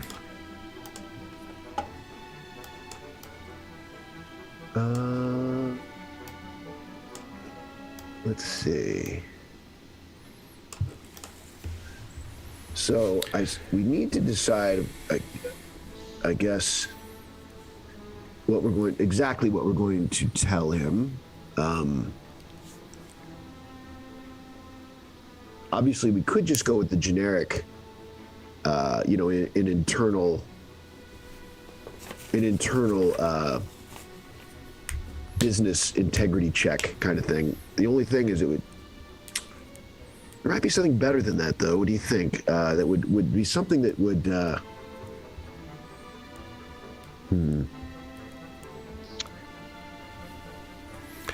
I'm not saying that necessarily is, guys. Just if there is anything, like, for instance, if you know that there is a Daxman waiting or watching Eckert House, you may want to keep an eye out for where they are, so you can plan around that. Indeed. In fact, I mean, we could work that in. We could, Sally, we could tell, one possibility is we could tell him that it has come to Mr. Eckert's solicitor's attention, being an observant man and knowing what he needs to know, that Mr. Eckert is under observation and has asked us to look into it. So kind of turn it on itself and use this potential DAC man as our reason for, and Mr. Eckert's safety, even as our reason for talking with him. Intriguing. It's being able to drop something. So indeed that we're protecting Mr. Eckhart, or that put somebody on the wrong path. Otherwise, as to the other three.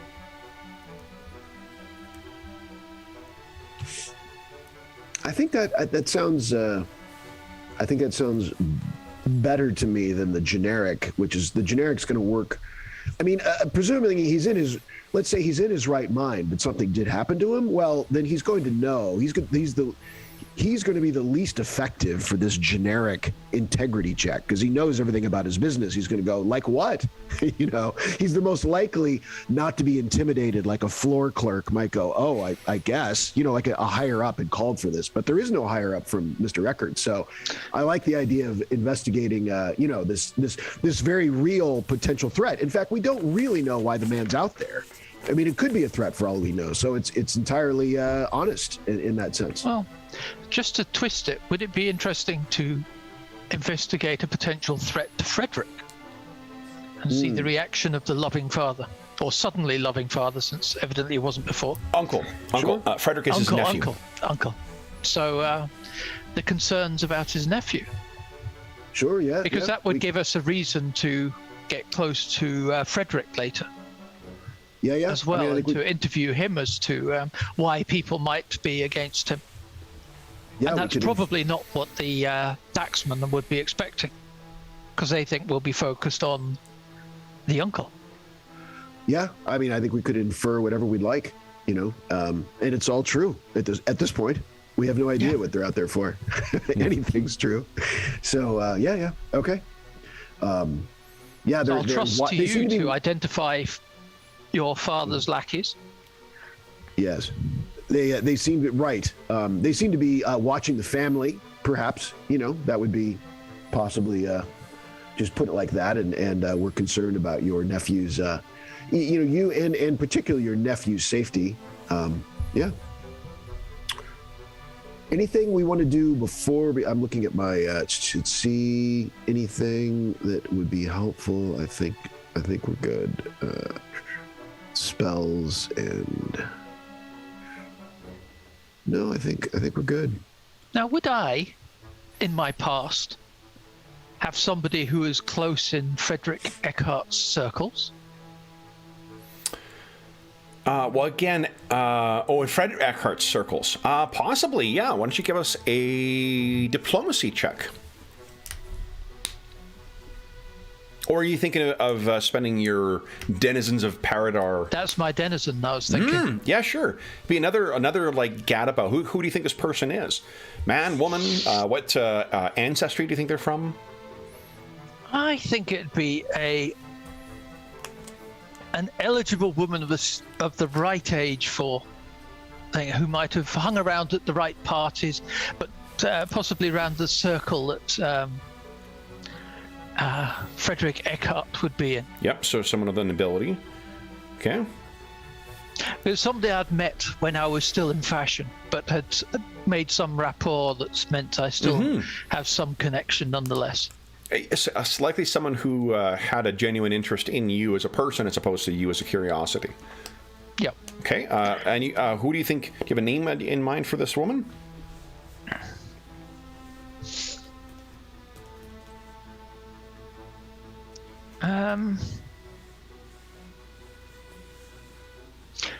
Daphne Lagrange. Lagrange, okay, love it. All right, so Daphne is definitely someone you could call on. I think she would know what Freddy has been up to, or at least what he may be saying when he is not, at the office or around his uncle or whatnot. You would be extremely hard pressed to find anybody with a kind word to say about Elwood T. Eckhart. So. It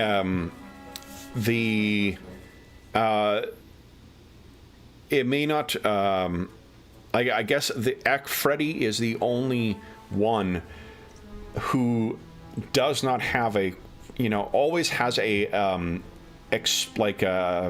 explanation. Like when you met him, I think you recall him saying that his father or his uncle, not his father, his nephew, his uncle sends his welcome, and is sad to have missed the introduction to the notorious or legendary, perhaps, Deep Sally.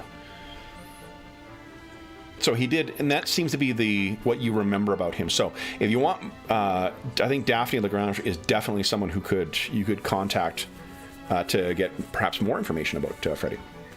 Yeah, so maybe I'm premature and bring it up because I guess we're on our way to a first audience with. No, but it's a great idea to think of uncle. But the next step, I think we should. Yep. One of the things that the game does is it transitions loosely between tactical phase, the exploration mode, and I think it's called adventuring mode. Tactical mode? I don't know what whatever combat is. Tactical mode, exploration mode, and downtime. Downtime is like passage of days or weeks or sometimes months. Exploration is sort of the loose nebulous between round per round, activities and the things that can last for 50 minutes, an hour, 2 hours, whatever.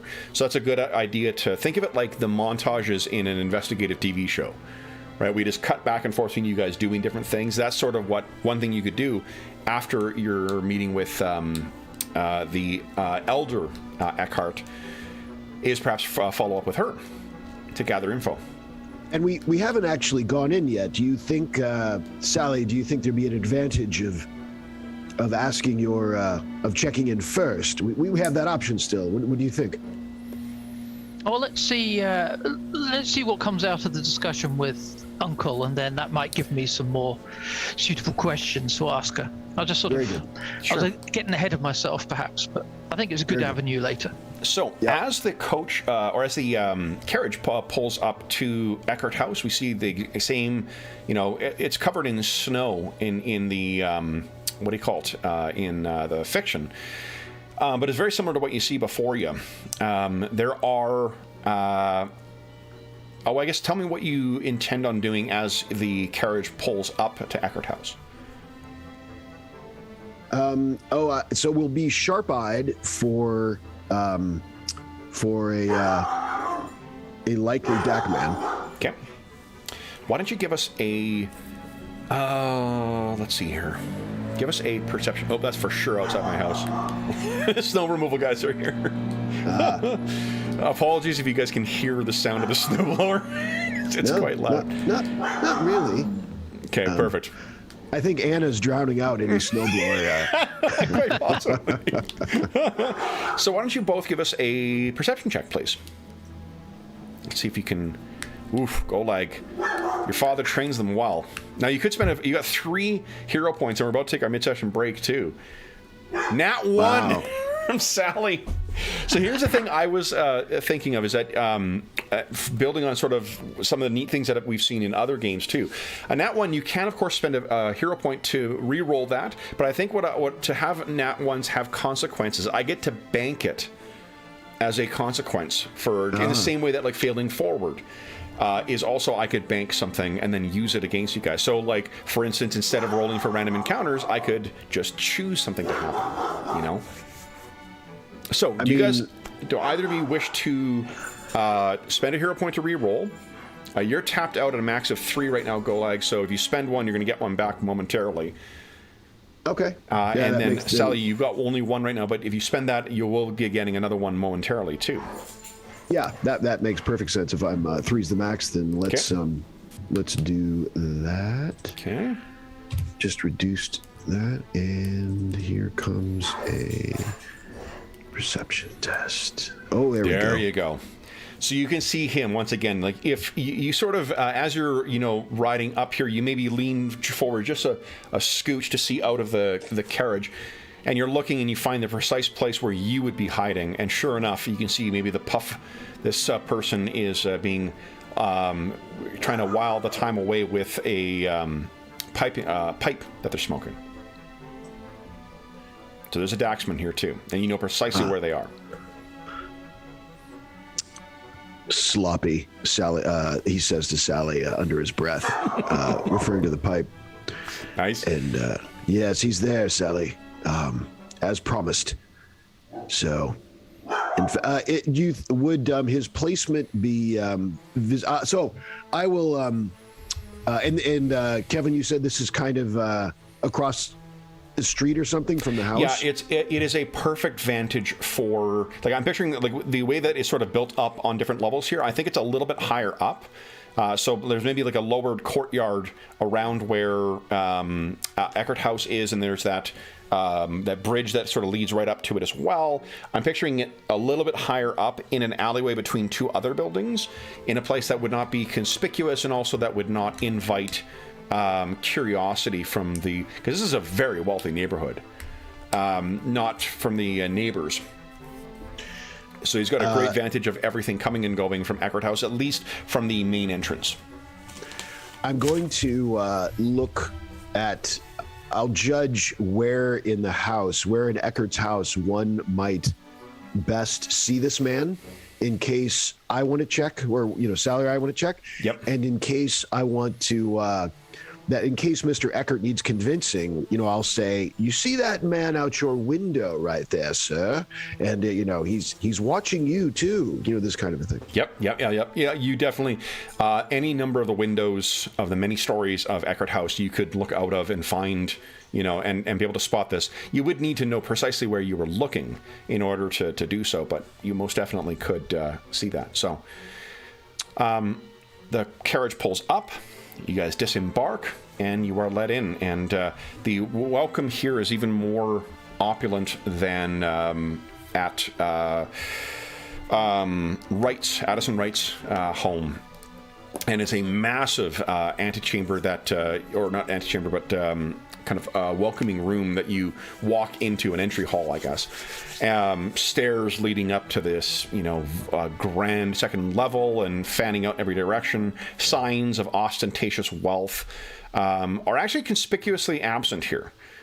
This is a very, very nice house, but there isn't a lot of money wasted on frivolry, or frivolity. The kind of excess expenditures that you saw around Addison Wright's home, and his study at least, that's absent here.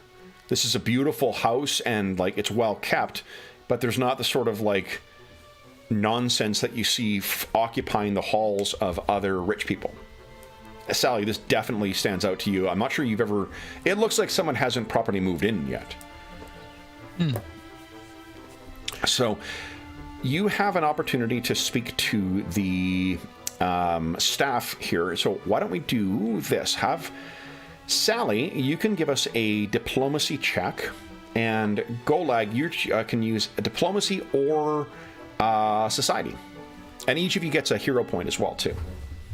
And we'll take our mid-session break in a moment here, too. I mean, the first one we come in contact to, I assume he has his arms stretched out, and I will put across it my coat, my hat, my scarf, my gloves, a pretty good stack of, I don't like being cold. No, most definitely not. Okay. Let's see. So Sally... And what I've decided to do too is rather the game does have a metric of or a matrix, I guess, of different types of successes. You can have general success, general failure, critical success, critical failure, critical success 10 over 10 less. I've also decided to sort of tier what access you've got. So if you roll 12, it'll give you access to certain information, and then if you roll higher, you'll get other information. You can still access that other information, it just you would need to take different approaches in order to get there. Think of it like every certain tier of success you get, you're getting more, clues or bits of evidence, and that whatever you've achieved, it's not the end of it necessarily. You can still continue your investigation. It just means with that one action, you're only going to get to a certain point. So here's what you learn from the meeting. I guess first off is, are you guys okay with those numbers, or are you spending hero points to reroll? Oh, I'll spend a hero point. They're overrated. You never need more than one anyway. Kevin, this skill called performance what does that do? Just performance is a exhibition of artistic skill. Okay. Performance is singing, dancing, not necessarily fine arts, painting or drawing or, things like that, sculpting. That singing would in a tavern. Precisely. Yep. Yeah. Or orcish war chants. Definitely popular among the mercenaries. Right. So what, that's pretty good, Sally. So what you guys gain first is... the base information is sort of repeating what Elwood Wright had told you, that Elwood Eckert keeps a very, very small circle. He also keeps a relatively small staff as well, too. For a house this size, Sally, you ingratiate yourself enough to them. They're very curious, of you anyway, and you're also quite friendly, so they're quite happy to open up. They give you the impression of an extremely put upon, long-suffering staff. You've seen this type with, among the various people you've met because of their, they're not indentured servants, but they might as well be, because if they leave the employ of their current employer, no other person of equal standing will hire them. So they're sort of, once they start working in these positions, they're often stuck as they are.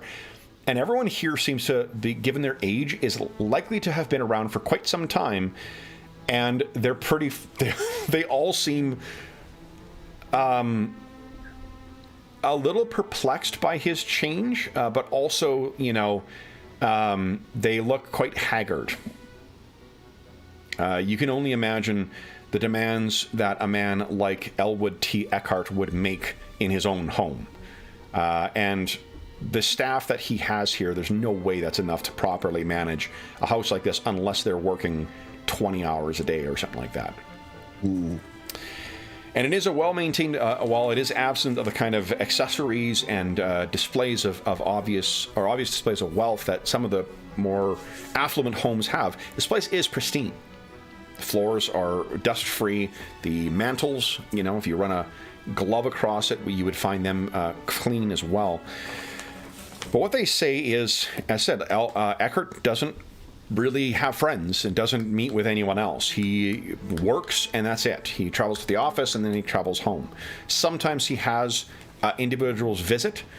His Dick Crockett, his chief clerk, or executive clerk, he visits sometimes with work, often at late at night, but he has not been here for several days before.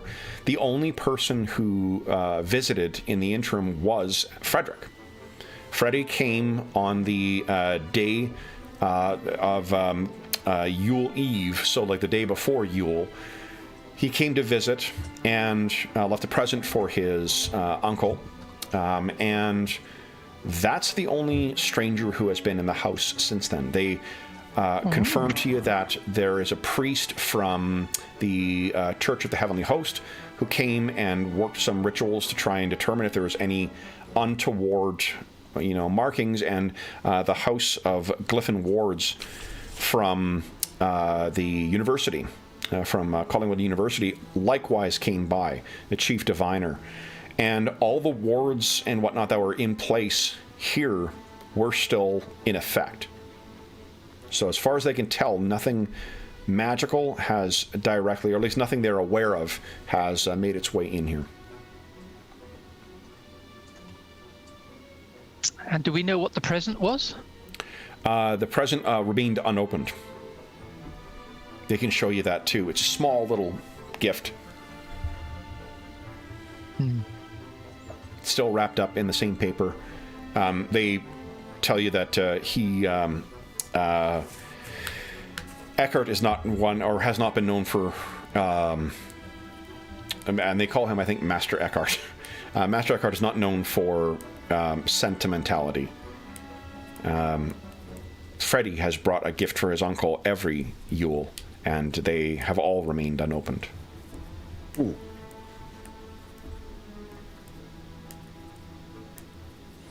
Do you have any other questions for? I think Sally, with a roll that good, you still can ask me one specific question too about. Is he? So how did the change? How did they see the change arise? Was it suddenly waking up one morning, a gradual change? He woke them up. He woke them all up and insisted on having a Yule meal. And he insisted on helping prepare it. He insisted on getting gifts for all of us and all of our families. He is a different man. If you knew Master Eckhart from before, you would know that he has transformed something wonderful. He said he spoke and learned from 3 spirits last night, that they showed him things. And as a result, he also insisted, he apparently offered some urchin money to collect a goose intended for the Crockett's, and the child absconded with his money. Master Eckhart, from before, would have sent Daxman after the child, but now he laughed so hard it woke old Henry, who is known to sleep in. He is not the same man, and they all sort of like are. You can tell they all want to say like, "Oh, thank God he's changed," but they don't want. They're that terrified. Decades of abuse by this man has left them terrified to think he may go back to what he was. You know what it is, I mean, this is a really bad analogy, but like the way that some family members act around an abusive family member, right? When they're in a good mood, it's just sort of like you're constantly on eggshells. That's what these people remind you of, Sally. Mm. So with the initial sort of introductions and whatnot in place, Master Eckhart is upstairs and is happy to meet with you. They also can tell you that he spent the entire evening in his bedchamber. He never called for any staff. He never left them. He has a massive bedchamber that he spends. The only real rooms he uses in the house are his bedchamber, his office or study, and that's really it. In the house, in the big house. Correct. And so on our when we have a moment, I will say to Sally, so did they seem to confirm that the first change was 2 days ago? Yeah, 2 days ago. It could have been yesterday, I think, because yesterday was Yule's. Yesterday morning. Okay. This has been moving pretty quick. It says a lot about how panicked that Addison Wright must be if he's in, the day after this happened. He's like, okay, we need to figure out what the fuck is going on. So everything was normal when he went to bed the evening before Yule, and then he woke up Yule, a changed man. Indeed. And there were no visitors to the house in that time. Apart from Freddy. And, sorry, Master Frederick. And Master Frederick came by the evening before Yule? The day before Yule. He came and delivered a gift to Master Eckhart, and he was not interested, and we had filed it. And nothing unusual about that visit, then, by the nephew? The chief diviner himself,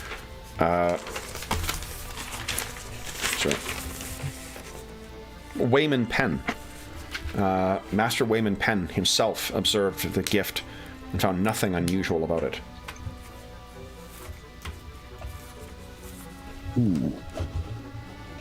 I see.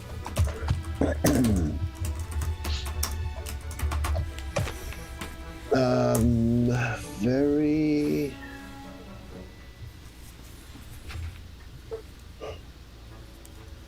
Now, is Master Freddy religious in any way? I trust he holds faith, as we all, that holds the faith of the Church of the Heavenly Host. He offers prayers up to the true word. And then one of them sort of realizes, like, this may not... one of the servants is like, she don't know no better. She ain't from here. Of course she doesn't know. We're all worshippers of the Heavenly Host. And the servant who was speaking to you says, of course, yes.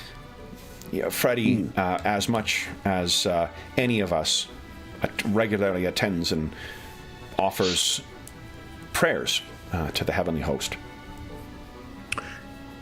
Well, you're all as close as anyone to Mr. Eckhart, seeing him in his day-to-day. What is your theory? What is your insight?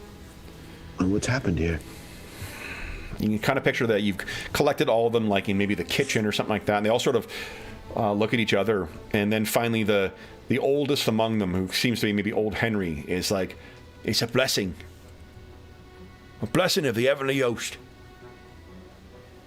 A transformation. It's a Yule miracle." Indeed. Golag, would you give us a occult check, please?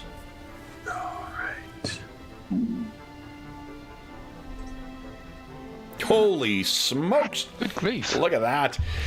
There is something about threes that lingers in your mind. Many of the unconventional traditions really hold threes in a great deal of... they attribute a great deal of power and responsibility and meaning to threes. And there's something about three ghosts or three spirits. There's something about that rings a bell. Maybe if you investigated more, if you spoke to someone about it, or perhaps uncovered more information, threes, that stays with you. So in a sense, it rings true in a very general way that, okay, that would probably be the case, like it checks a box of some kind. What I think that the three, it is definitely, it reminds you of that occultic tradition. The Church of the Heavenly Host, their power comes from the divine. And while you all won't speak for Golag, but if Golag is not a devotee of the church and your lack of any training in religion suggests to me that you are not really. Your power comes from an older, the truths of the universe that the orcs know. That's where your secrets came from, bargains with blood and aspects of your soul, not just praying to a heavenly host to manifest and do what you want. The manifestations, though, of the heavenly host, the things that are spoken of in scripture and song, those are rapturous and kind of empowering, less so. And the threes just strikes you as something more, a cruder word would be pagan. Than to be more orcish than Church of the Divine. The orcs are one of the old races, and they know of those old secrets, but there are certainly others as well that speak to that. To give an idea of the difference between the arcane and the occult, the arcane really dates with the dragons. Not for nothing, arcane generally uses the draconic language to affect their spells and so forth and whatnot. And because of that ancient and largely lost species, they're the ones who introduced arcane magic, and it sort of carried forward through time and has become an accepted part of those things.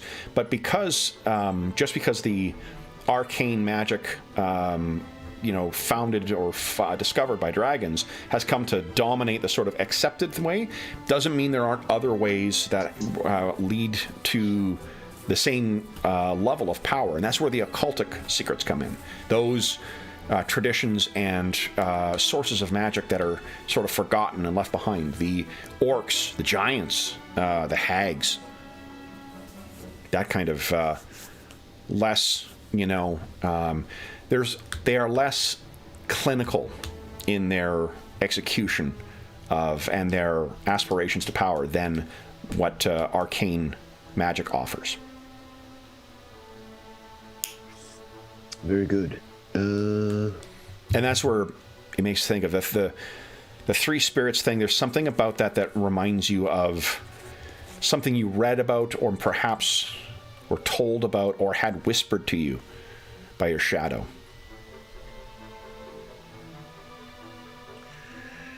So he told you that he was visited by three spirits, did he? Indeed. Did he tell you what? Go ahead. Well, they said they offered him visions. Ooh. Did he make any characterizations of these visions? He said he saw the past, he saw the present, and he saw the future. And he saw...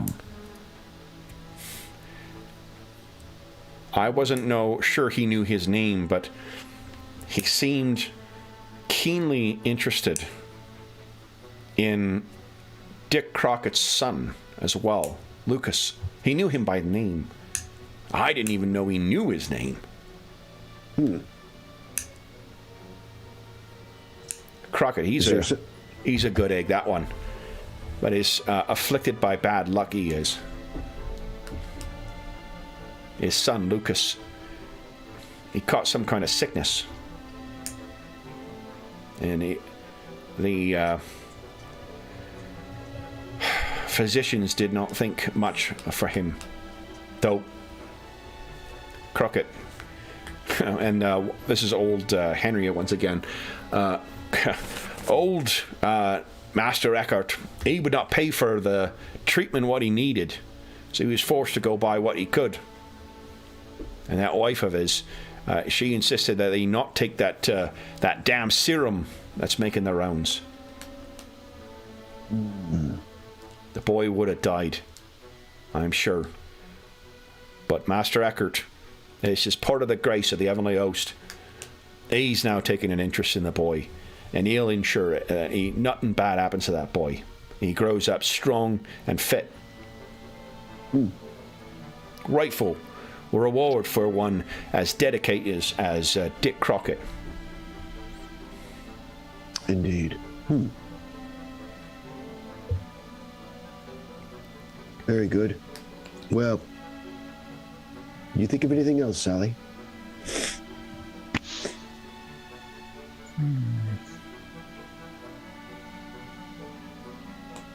No. Perplexing. Maybe upon our egress, after our discussion with Master Eckhart. Old Henry says, you want to talk to him now, or you want to have a look around first? Oh, well, if that's possible, a tour of the manor and the grounds would be delightful. Master Eckhart's in his study right now, what means you can access his bedchambers if you wish. And that's where he was when all this occurred, so that would be best. Indeed. That's where he said came in is nice. Once per hour. Once at midnight, once at 1, and once when the clock struck 2. Punctual spirits, then. Indeed. Let's head to the bedchambers. So you guys are led up by one of the senior. Well, I mean, there's not many, but the sort of cleaner woman, and she makes her way up the stairs, brings you to the chamber. You can see she struggles a little bit with making her way up too. No doubt, an age and a lifetime of work has led her to this. And you're brought into the bedchambers, and the place has the look of. I mean, there is a sumptuous kind of 4-poster bed in the center with big curtains around it as well, and then beautiful, windows leading out everywhere that are all opened. But you can you get the sense that this may have been one of the first times that this has all been opened because of the amount of lamps that are in here as well. Either suggesting someone who does not open the windows during the day or the blinds, or curtains I should say, as often, or perhaps someone who just works quite late in the bedchamber. Building on your occultism check, Golag, there's something that is weighing on you. Would you guys each kindly give us a perception check, please? DC here is going to be not a 5. DC is going to be a 12. Got a 20. Oh shit! Sorry, Golag. So you're looking over, and there is. you can see there are two things right near the side of the bed that are clear in the daylight with the bright, that kind of washed out light of winter from a low winter sun reveals there's a little bit of a mark near the foot of this big, massive bed. It has a skirting around it as well, and it looks like there is... There appears that there are little scratches around it as well, too. It is a white marking. It's on the leg of the bed, perhaps? On the floor, the hardwood floor that makes up this room, there is a single bit of white marking, a little uneven, and there is what looks to be scratches.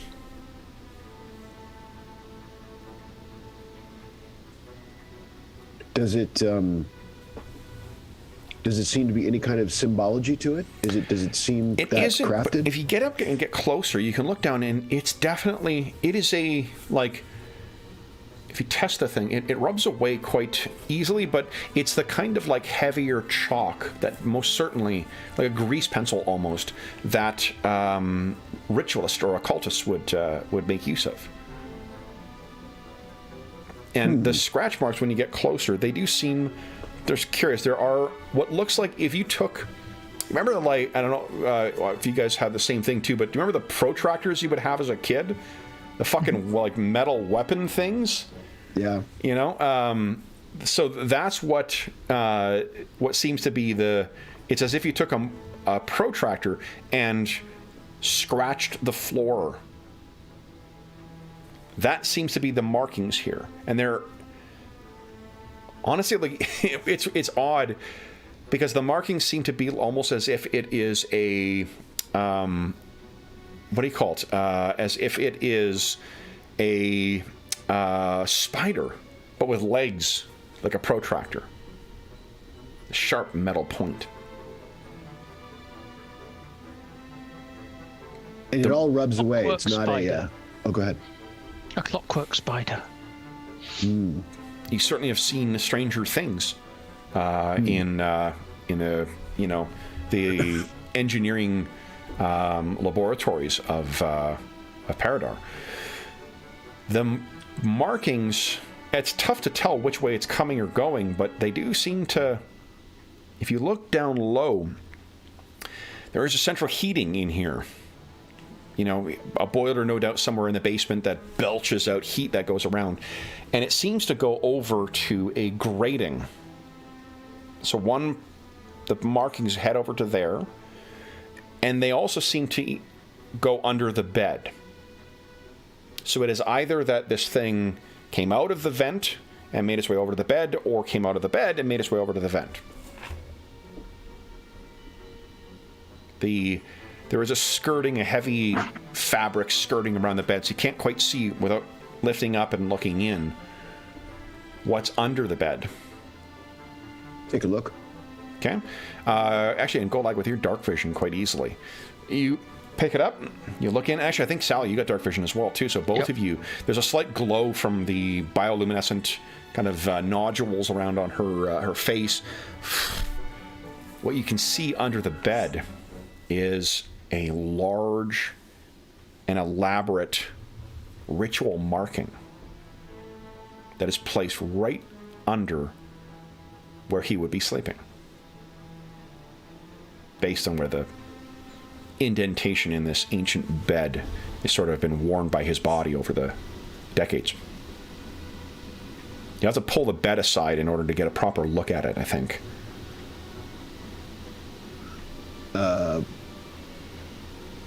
Yes, let's have a look. Sally, help me with this. Let's get in there and move the bed a bit. What are your strength scores?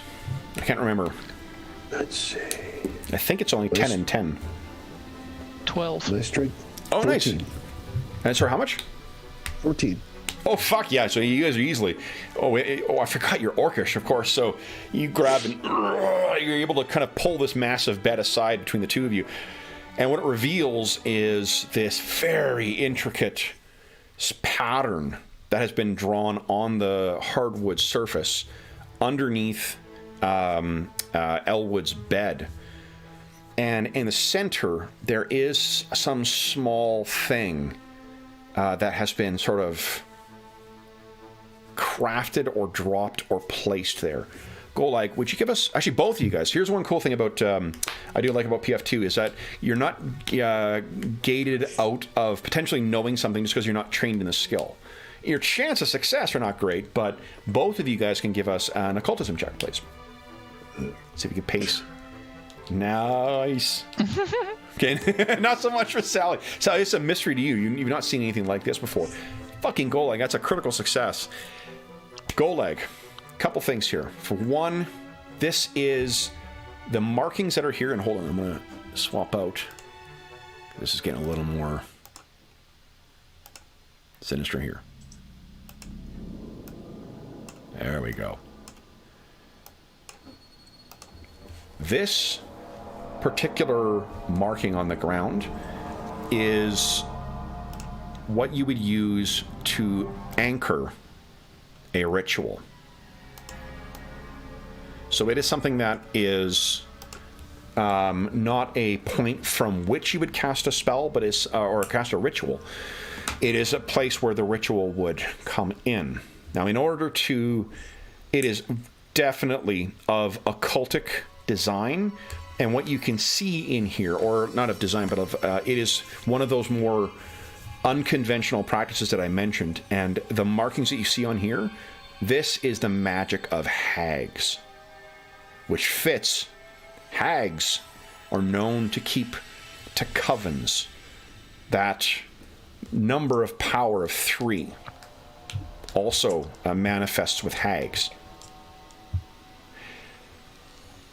This ritual most definitely was something crafted by those clever creatures of spite and sorcery. The thing in the middle, you can tell it looks like it is a rough approximation. Imagine if you took a handful of strands of hair from someone and then crafted that into a crude but loose doll or effigy. It's only like maybe that big around. There is a single cross made of something that seems to anchor it. You'd guess maybe fish bones because of how translucent they are, and then it is worked around that stuff. This is likely something to provide an anchor. The color of the hair is a dark color, so it's not the white hairs that you would expect of that are stringily hanging from Elwood Eckert's head. It's from someone else. And what you also know is that the haggish rituals are worked with passion more than with precision. Whatever working that this may have been, and it looks to be a summoning ritual of some kind, it was worked with a great deal of passion. And this little effigy is likely to be a focus for that. If they had worked this, someone had set this anchor and used this effigy to fuel it, it is easily conceivable that it would defeat and indeed even trick the wards of the church and of the wizards of the university. Because of its what I think is its potency? Its potency and its unconventional nature. This is sort of like I've got terrific protection against I don't know. I've insulated myself against any kind of cold, but I've completely not thought about electricity or lightning or something like that. It's just a different form. Yeah. It's also like your wards are not ever, impenetrable necessarily. It's just if this is like a sneakier way of getting around them. Well, it's clearly sloppy work on the part of the diviners if they didn't bother to check here. I was thinking that. Though perhaps it doesn't have power any longer. This is not like a spell. Like in the PF2, there's a difference between rituals and spells. And rituals are something that, as long as you know them, I believe almost anyone can work them.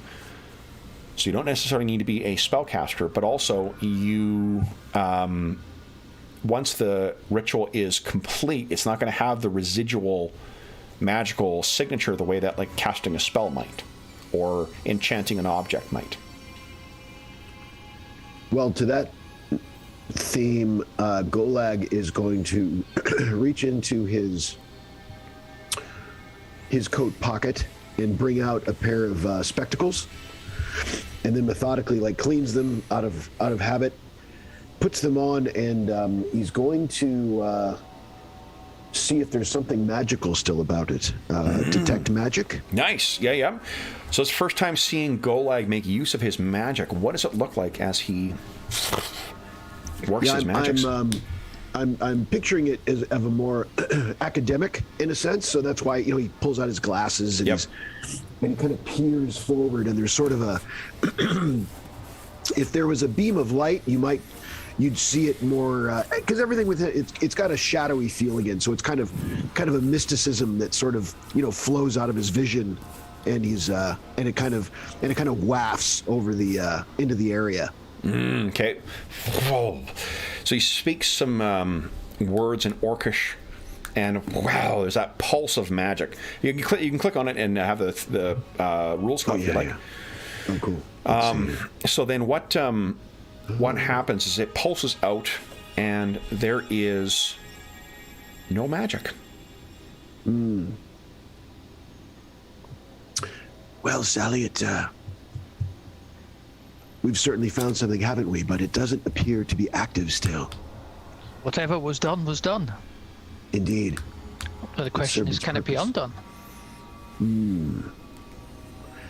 I feel like it's from a summoning. It's from the old ways. It's how they undoubtedly got past the wards of the church. But how did somebody get in there and spend that time to go and put it under the bed? Indeed. The thing that's curious about this as well, Golag, is I'm not sure you've seen a more precise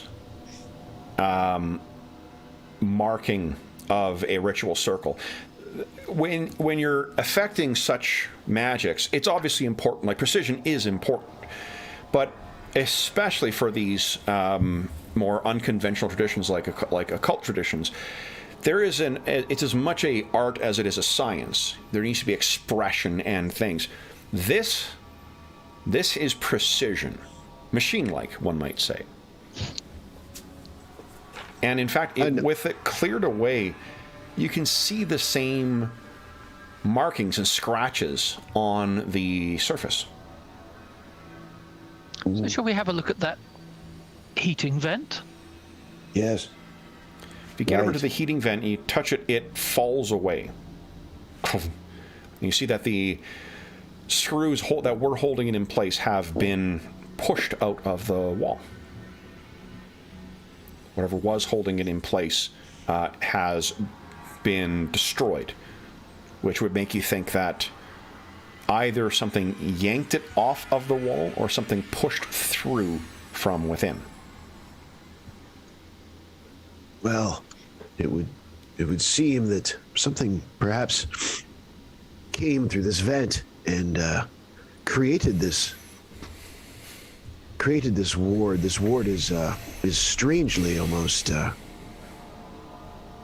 it's strangely almost precise for the magics that it accessed. Yeah. So how big is this vent? It is about yay by yay. Oh yeah. So perhaps we ask where it goes and investigate its other end. So it seems to lead through. Like, these are one of many vents that stretch through the household. they all ultimately lead the basement and the furnace. We'll finish in the bedroom and head there next. What do you think? Sounds good. Let's see, because otherwise you'd think that nothing could get in at the furnace end, but let's see. Golag will, I don't know, perhaps he, I picture he would probably have a briefcase of some kind, like, you know, of a valise. Yep, a valise. Yeah. And in it, there's probably some sketching paper, you know, with a pencil. Mm-hmm. And he's going to try to take a sketch of what he sees here under the bed. Yep. You roll a critical success, so you get a perfect replica of it. Okay, and also a little bit of the scratchings of this spider-like markings to the side of the bed, just to help us remember. Sally, what are you doing while this is happening?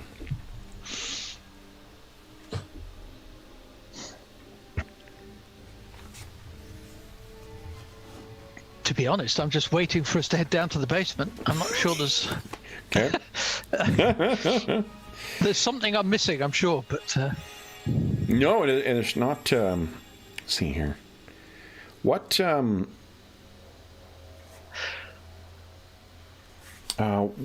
guys... if there's nothing else you need here, you are able to make your way down to the basement. I will just ask if, since he doesn't seem to be spiritual or occultish by background, if there's anything that speaks of that in the room, I will check. Like if there's a book that it wouldn't seem like he'd have, if there's a symbology of the church or symbology of the old ways, I will take a look for that before we go.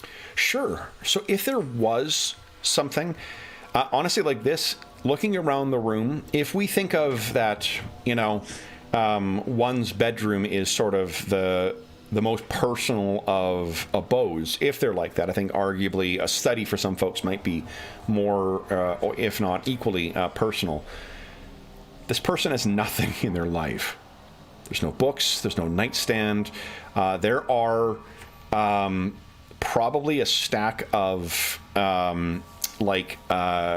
accounting books, like business records, that are in one, you know, on top of one of the dressers. But otherwise, this is a room where someone comes to sleep in a giant bed because, you know, physical needs require it, and then heads out. There's no books on history, which is not unusual for Paridar.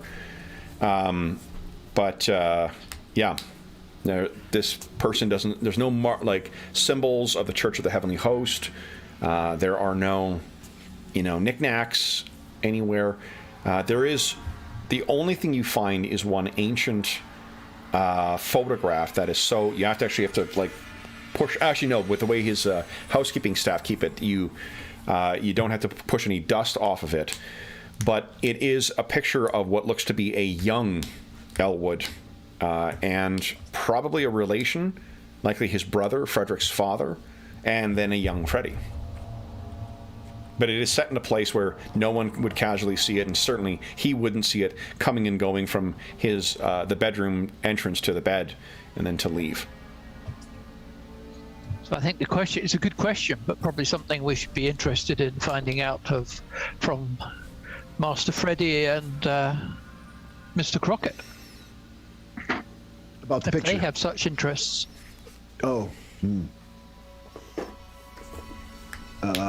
I'll just make a quick check of anything under the mattress, like a weapon or a diary. It's unlikely, but take a quick look. Yep, you search the rest of the room. Why don't you give us a perception check? Let's see if there's anything exceptionally hidden that would show up. All right. Let's see here.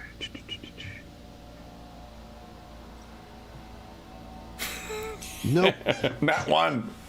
Yeah. Banking those twists like crazy. Yeah. All right. So no, nothing you can see of. Yeah. Let's head to the basement, Sally. Okay. So you guys head into the basement. Let me set this up here. Let me make sure I got the grids off.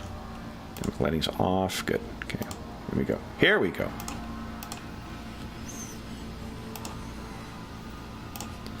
So this is not quite right, but I think it gives you a good impression of how claustrophobic the basement is. Where is it here? Yes.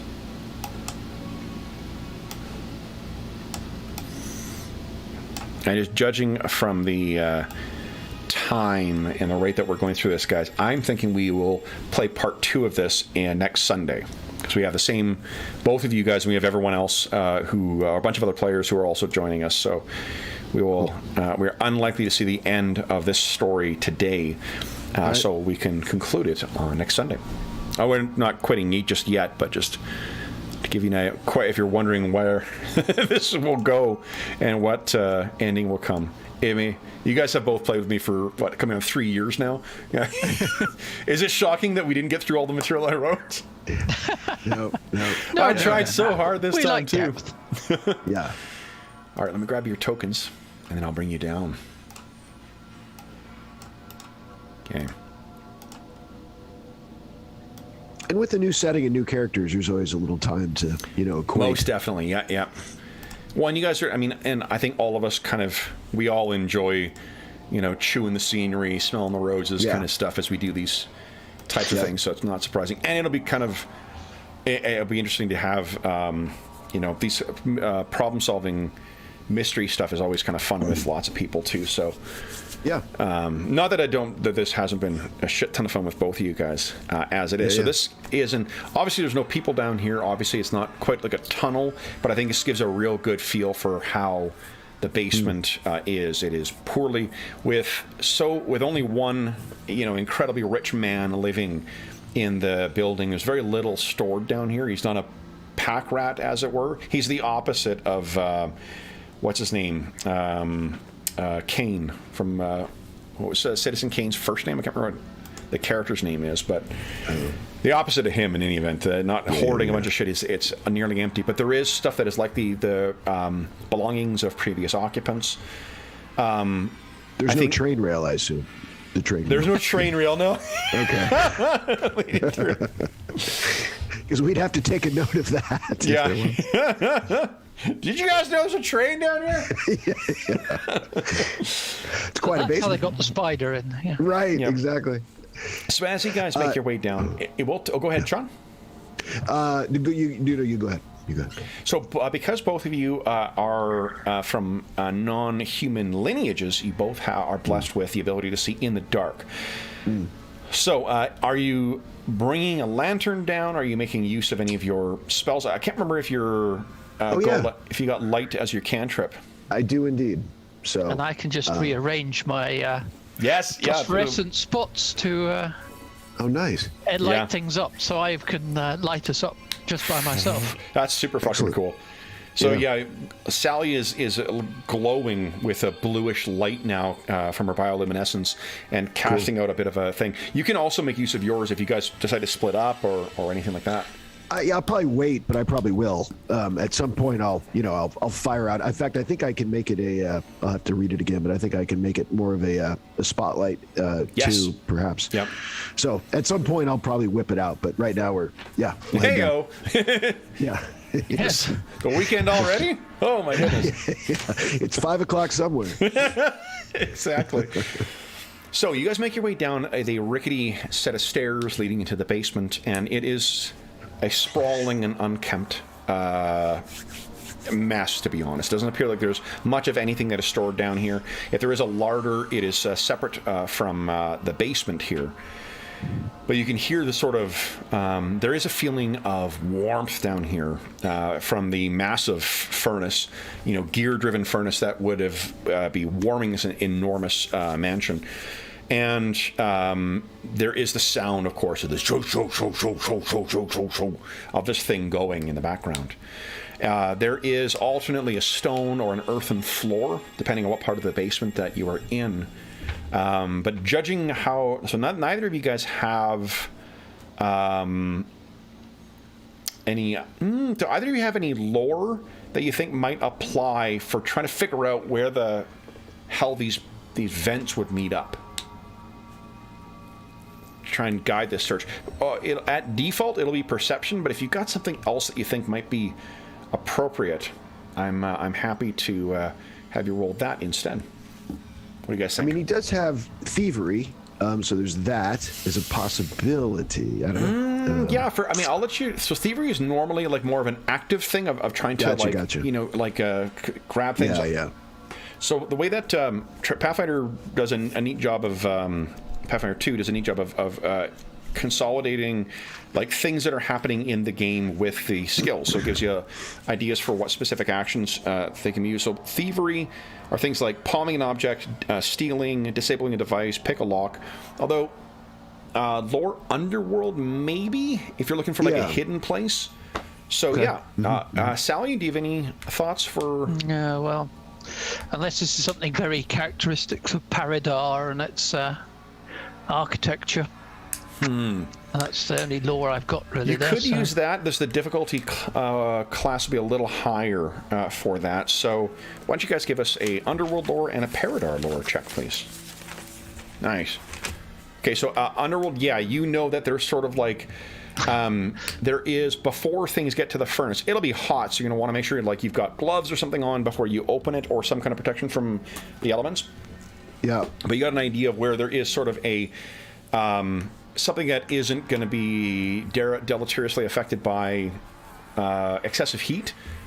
Definitely an easy place of accessing that.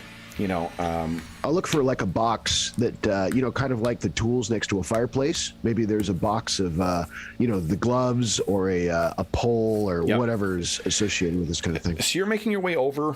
Sally's looking around in this basement. You can picture that there's that bluish light being given off, bluish white light given off by her bioluminescence. You make your way over and you see, you think there's a box, and as you're walking over to it, you're kind of startled by something. Golag, would you give us a will save, please? Mm-hmm. Let's see. It'll be in the middle of, near the top, just underneath where your armor class is, are your three saving throws. Our first saving throw. First saving throw of the game, too. So for a brief moment, you are frightened of one. Frightened one, what it means is you lose one of your three actions for the round. So you kind of, because what you see next to the box, and seemingly as if it dragged itself here to perish, is a brutally mangled body of a cat. There are tiny cuts and gashes all over this thing, and perhaps more damage. I can't remember. Are you trained? Well, whether you're trained or not, why don't you give us a medicine check if you're going to take a look at this thing? This is upsetting you. So you can spend a hero point re-roll, or you can take that as just Sure, let's do it. Okay. I will. Let's see. Let me take the. I'll roll first. There we go. Better. 19. There you go. So you look at this thing, and the cuts on this thing are largely superficial. It looks like it lost one of its eyes as well. The thing, though, that seemed to have killed it, there is some kind of crushing blow to its ribs. Something like it's not bigger than a weapon. Something like either a large fist or something similar. Something hard and fairly spherical slammed into this thing. That's what ultimately killed it. And this looks to be the body from that roll. This is less than a day dead. Sally, look at this. And he's mopping his mopping his forehead with a kerchief. So you see this, and Sally, actually, both of you guys, why don't you give us a nature check, please? Let's see how much you know about how much you can judge about this thing. So Sally, you recognize a survivor when you see one, and like this is a This is a cat that has survived countless battles with the rats of Paridar. This is something that was like kept down here to keep the rat population down, not uncommon in some of these houses. And this one is an old warrior. This thing has scars and whatnot from well before, and it looks like it fought a hell of a fight for its last fight. And it's strange, Sally, with the light over here now, looks like there is something caught in one of its claws. Okay, let's have a check at that. So you reach down and carefully pull this thing off of it. It looks to be like a little piece of reddish fabric of some kind. And not like... If it is a cloth, it is one with which you are not familiar. It's heavy, like alchemically treated fiber of some kind. And the jagged edges on it suggest that this, old warrior tore something off in his last battle.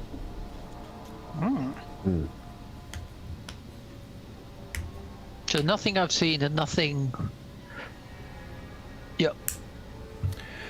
Would each of you give us a perception check, please? Sally, you can hear, and it's an unusual sound. The first time you can recall hearing it is almost like, I think it's a flashback to a memory that you've either suppressed or just did not recall. The creaking of metal on metal. The first time you can remember hearing that is the turn of that massive rudder while you were deep underneath a ship. And you can recognize, because of that first sensation of having heard that unusual creak, you can recognize the sound of metal on metal. Something much smaller is moving off in the corner, somewhere down here and not far away. Yes, so Golak, whatever did this is still around. Oh. And I suspect it is the same thing that left those marks upstairs. Our quarry is near. Golag, you could spend the phosphorescence to my hand. Oh, nice. Okay. So you are, and that's so cool. You can picture like the light sort of pulsing down to her hand and leaving some light out. And as you're looking around, and I think this is when he pops. He goes to eat. Yep. There is a glint of brass or metal that catches your eye in a corner. And what you see, about the size of a softball.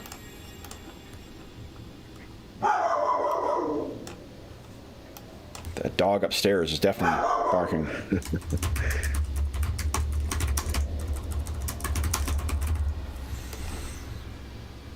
Is this. Now, one difference is that one of those wings is completely torn away. Is it red? It is red fabric that holds those wings. Now, oops, wrong thing. What I need now, guys, is for you to click on your tokens and click on initiative. Okay, where am I here? Not rules. Here we go.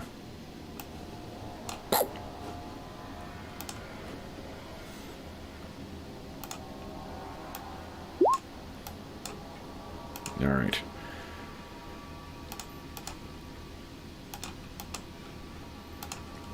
Okay. Nice, Golag. Now, your Pathfinder 2, you, depending on what you were using as your skill before you were transitioning from exploration into things, normally perception is what we use as a default, but if you happen to be like sneaking or something else, then you get to use stealth or some other skill. I don't think either of you guys were using anything other than perception. Perfect. Let me roll initiative for this thing. Oop. 7 and... It's the one card I forgot to grab. 15, okay. Alright, so this thing... Yeah, it's a natural 20. Yeah. Oh, nice! Nice. Okay.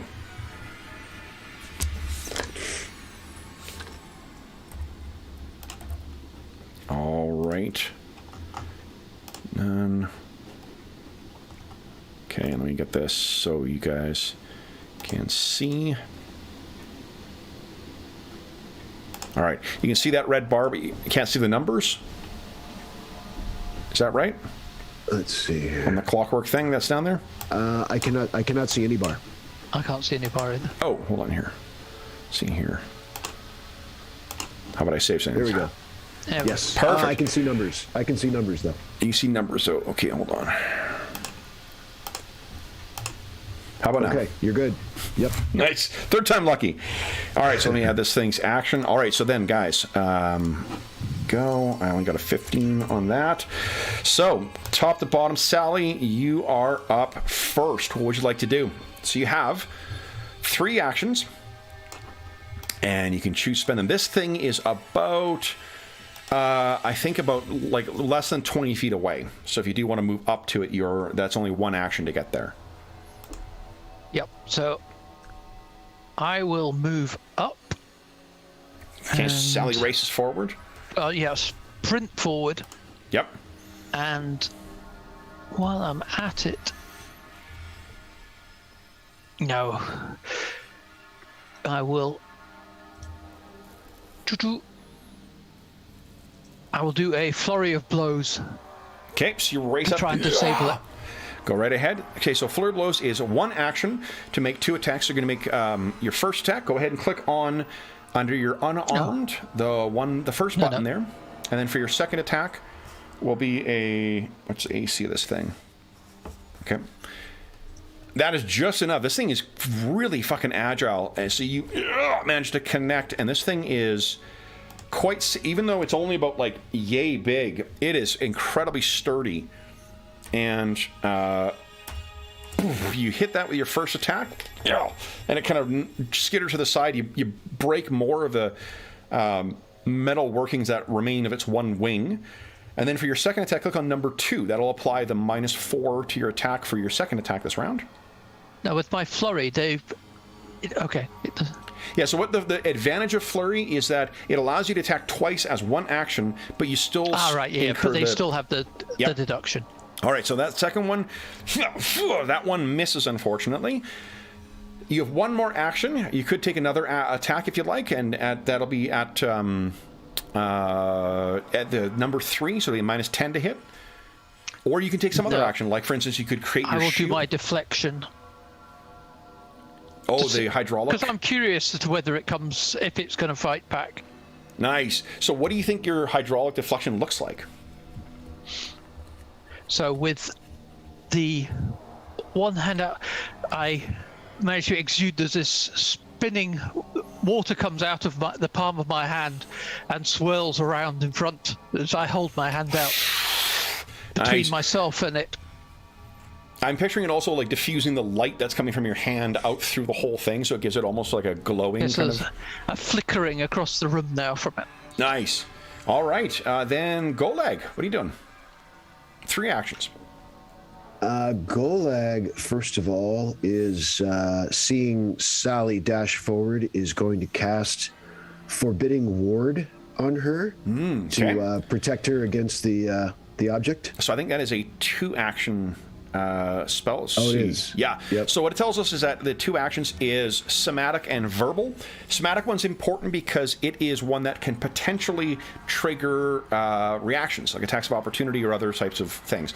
You're fine here, though, so you speak a couple of words, you gesture, and what does your forbidding ward look like? I think it's it's that sort of dark, shadowy dust. He throws it out and it kind of settles. Yeah. It settles on the 2 of them. So what it means is, Sally, because it is a status bonus to AC, where her hydraulic deflection is a circumstance bonus, they stack. Your armor class is currently at 21. Nice. Excellent. And it is triggered to 1 adversary, so I'm guessing it's going to be that, whatever this clockwork spy is. You have 1 more action, Golag. What are you doing? I think he is going to... Oh, wait. Let's see.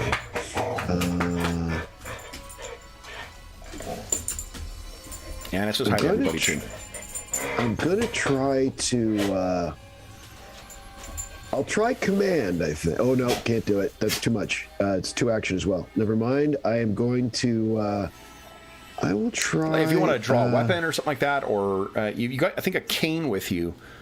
Yeah, ooh, I like him with the cane. You also have... this is... Paridar is a place that has firearms as well, too. So a lot of you guys... I think Golag has a coat pistol on him, a concealed pistol, if he wants to draw that, or anything else. He's going to try a... I think it's only 1 action necessary for his telekinetic projectile. I think that might be 2. Attacks are often 2. Why don't you click on it? Let's see what... I could be wrong. Let's see. And you are correct, sir. Let's see here. Yeah, he will... he'll take a shot at it if he can. Let's see. So I think he would need to spend an action to ready the weapon, though. He does, yeah. So he does so. Very good. All right. So your gun is out. All right. Then it is this thing's turn. So then it rears back on 3 of its little feet and begins like kind of slashing out as it lurches forward at you, Sally. So it has +7. Your AC is a 21. I need a 14 to hit you with his first attack. 9 is not good enough. So it lurches forward at you, Sally, but you're able to duck and weave and keep that water down so it buffets its slashes away. I will spend a second action to attack a second time. I only have +2 now. So that is... I need a 19 to hit you. 15 is not good enough either. And then its final action will be to step. So it's going to try and like move a little further away from you, Sally. It's skittering back. It looks like it's trying to head for a more cramped area, somewhere where it's going to have cover from you. So that is, it's now 5 feet away. Sally, what are you doing? Oh, let's try the coat pistol and see if... I don't know.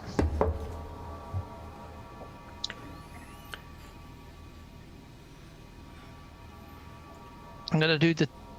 How far away is it now? It's 5 feet away from you, just out of your reach. I'm going to go into the tiger stance. Okay. Nice. Oh, 1d8 slashing. I think I need to... I think I forgot to put your tiger stance attack on there. So let me just do this quickly. Let's see, where are you? I'm not going to waste time adding shit, and I'll just change the dice for your unarmed attack for the time being. So 1d8 slashing. That's great. Okay, so that was action number 1. Action number 2 will be the flurry of blows. You will need to actually get in, because he's 5 feet away, so 1 action will need to get in to engage this thing. But then you can use your third action to do flurry of blows. Okay. Yep. Okay. And then... So go ahead. You got 2 attacks. 1 at number 1, 1 at number 2. Oh, solid hit for the first one. And, oh, no, actually, that was a miss. Shit. Oh, a double miss. Now, you can spend... You have a hero point. You want to spend a hero point to reroll either of those? Yeah, I'll reroll the first. Sounds good. Go ahead. Not a hit, unfortunately. So this thing, you do connect with it, but this thing is still made of quite... The base of the body seems to be quite fucking sturdy. So, you hit it a couple of times. Golag, what are you doing? Golag is going to try command. He has his pistol ready, but he's going to yell out... maybe in Orcish, I guess. Yeah. To deactivate. Okay. Let's see here. I'm sorry, I was reading what it's immune to. Oh, it's a mental effect? It is. So, here's the thing. I think Golag would likely, because of the ubiquitous nature of these kind of clockwork things, you would know that this thing is not going to be susceptible to this. Very good. Now, your Forbidding Ward is still up, but you would have to spend an action to sustain it if you want to keep that up on Sally. I'll do that. Okay. Yep. And I think, let's see, what about I have some, like my hymn, hymn would probably... I would hit Sally as well. Yeah, okay, that was my question. Your single target, I think the single target damaging thing you've got is, that you're best at, is your telekinetic projectile. Yeah. It'd be a piece of trash from somewhere in the room here. We'll give that a shot. Yeah, now that I have 2 actions. Okay. So I'll take maybe a heavier chunk of coal. Yep. Perhaps fitting with the setting, and basically throw it with a throwing motion. Yep. All right, let's see here. There's that. Solid hit. Nice. Okay, and look at this. Boom. There's a crack that appears across that lens that makes its face. I believe that's it for your actions. Because you keep maintaining the one spell, and then you just gesture, and this thing slams into it. All right, so for its turn, it is going to do 1 attack on Sally. 21 AC, I need a 14 to hit it. 18, I managed to connect. So then it does. I was so sure I was going to miss you. I didn't even look it up. Sally, you take 3 points of damage as this thing manages to rake along like the front part of your shin. Then, it's feeling emboldened. It's going to make a second attack on you. So now I need a 19 to hit you. That is a 6. That is not going to do it. Once you've been hit by this thing, you bring that... you didn't have your what do you call it? Your water shield up yet this round. No. So it lashes in. You're just able to move back this time. And then I think it's going to go for broke. I need a 20 to hit you for this last one. 15. Not enough. It's just going all out. Just, and you're easily moving further back. Sally, your turn now. What are you doing? I will go straight in for the claws and slash at him. Yeah, go ahead. Both times. Let's just go for that. Incidentally, this thing is not immune to bleeding. So it's like hydraulic fluid and shit that would be coming out of it if you get a crit. That is a narrow miss again. God dang. You want to spend... incidentally, you guys both get a hero point back because we're in our last half hour right now. So if you want to spend that newfound hero point to reroll something... I may as well. Okay. Let's go for it and try and actually land something. There you go. There we go. That is enough. What does it look like as you disable this thing? Yeah, so she brings her hand around with the claws which suddenly appear from out inner skin, and she slashes it across, and parts and springs and little bits of brass go scattering across the floor of the basement. Awesome, and this thing then just rolls to the side. And the little red light goes off. Yeah, and you hear that sort of like cartoon of things malfunctioning from within it, and then the light in its, or the little bit of life in its little lens in the middle dies down, and it remains still. Now, well struck, Sally. Sally, would you give us a Paridar lore check, please? My mouse will play. You've never better than my dice, anyway. You've never heard of anything like this before. This is so you've heard of. I think you're aware that clockwork contraptions can be built in all sorts of different sizes, but what the fuck is this? Would a crafting check be used? Yeah. You guys can each give us a craft check. Golag, yeah. So Golag, you're way more there. So first off, at a base level, the clockwork spies, which was what this thing is, are not unusual. They're definitely something that that prudent, and spy masters, modern inclined spy masters, would definitely make use of. The other thing, there's actually a fair bit of information you're going to get with a roll that good. These are normally equipped with a self-destruct mechanism. Because they, if you don't want to get caught, then, you would do that. They normally also have a recording device inside.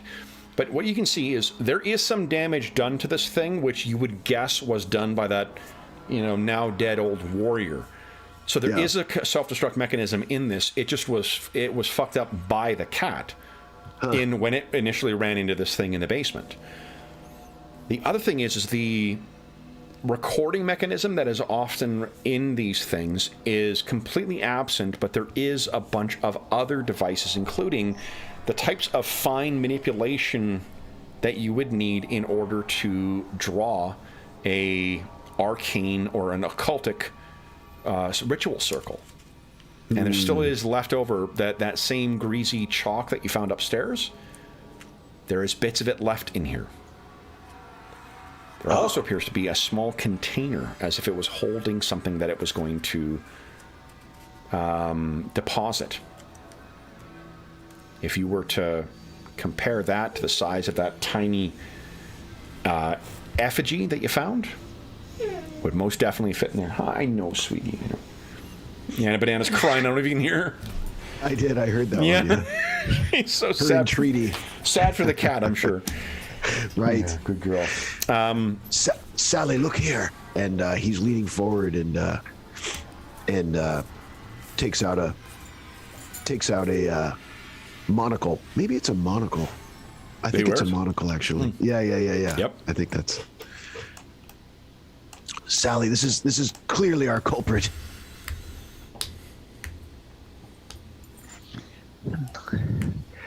And how to identify who sent it? Indeed. Well, do you know of any specialist makers of these things? They're all new to me. Perhaps. Either. I don't know if an underworld role. Now, if you're looking around, yeah, there are markings on the inside. Now, this this is a custom creation, but the self-destruct mechanism that is in here, Eckhart Industrial would manufacture this. Interesting. Look at this, Sally. From the source. It's highly clumsy of them. Indeed. Suggests an inside source.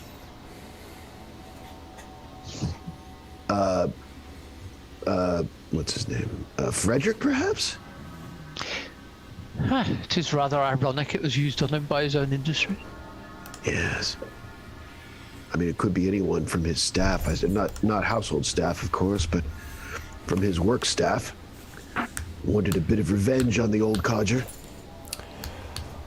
These things do move quite slowly, and one thing that is consistent across all of these clockwork devices is they have a limited time span.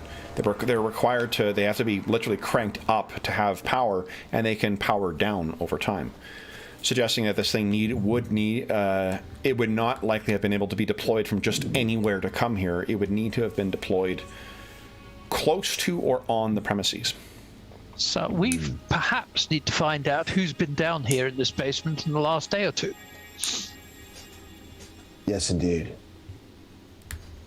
I mean, it's on the one hand, so we have this device came from Eckhart Industries, and yet it did not use a mundane approach to its attack. It used a very old and mystic approach. So this is an interesting mix of almost two different forces, two different, perhaps a cooperation of some sorts.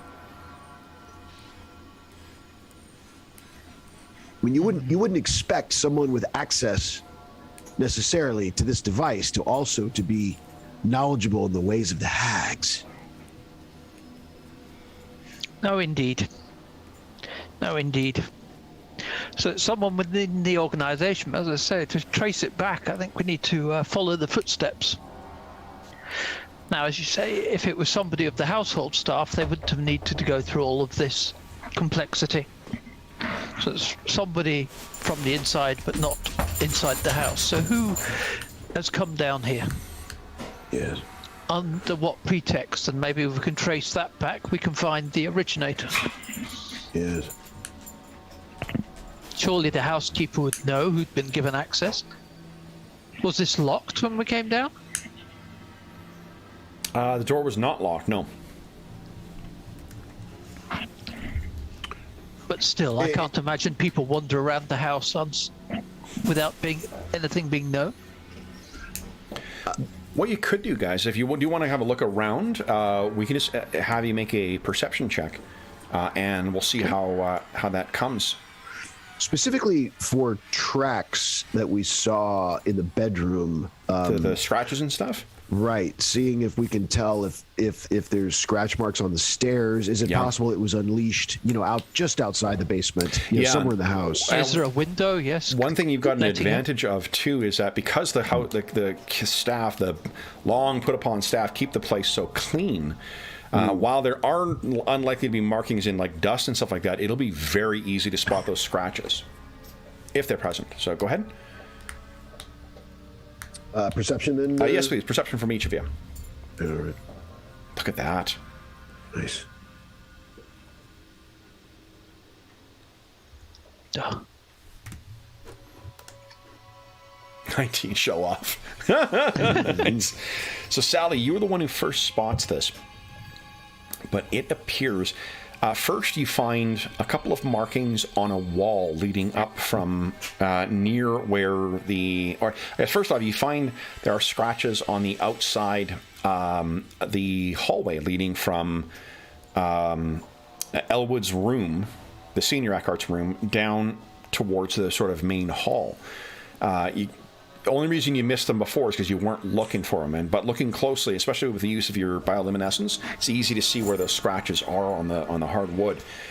It seems to lead down to a place where it sort of perches over the main entrance, and the markings commence again. You remember this thing had wings at one point. The markings you pick up again, Golag, near where the wardrobe or the hall closet would be. Oh, interesting. So and you're looking inside the closet room does have a stone floor in it. It's intended to be sort of a what do you call it? Like a place, indoor outdoor sort of place to let if things melt off of snow or rain or whatnot, it doesn't ruin the floor. But you're able to pick up some scratches from there too, and very surface things, but. If you were to guess, something dropped down and then deployed from there. So somebody had it in their overcoat. Indeed. And made its own way to the master bedroom and then escaped through that vent down here to the basement. It would appear. Used the vent for its egress, not its ingress. Where it was supposed to likely self-destruct in the quiet solitude of the basement. So that would seem to be leading back to the dear nephew. Oh, yes. Right. The only one to have arrived in that time frame. Almost, I mean, the wardrobe is clever. Using an item from the family company is so clumsy. It's suspect. And also, still, we have the method, which is the method and the motive.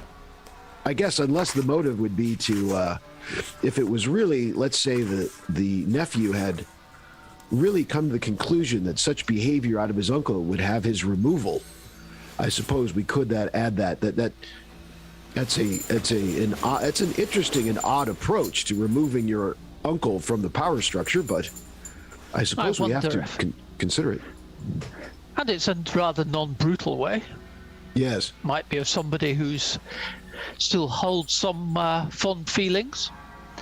Maybe I should have a word with my friend Daphne and see if young Frederick has ever shown any interest in the occult. Right so. The staff, especially old Henry, the sort of not groundskeeper, but the handyman, he is going to apply first aid to Sally as well too. So Sally, you recover 2d8 hit points. So go ahead and give us a 2d8 roll.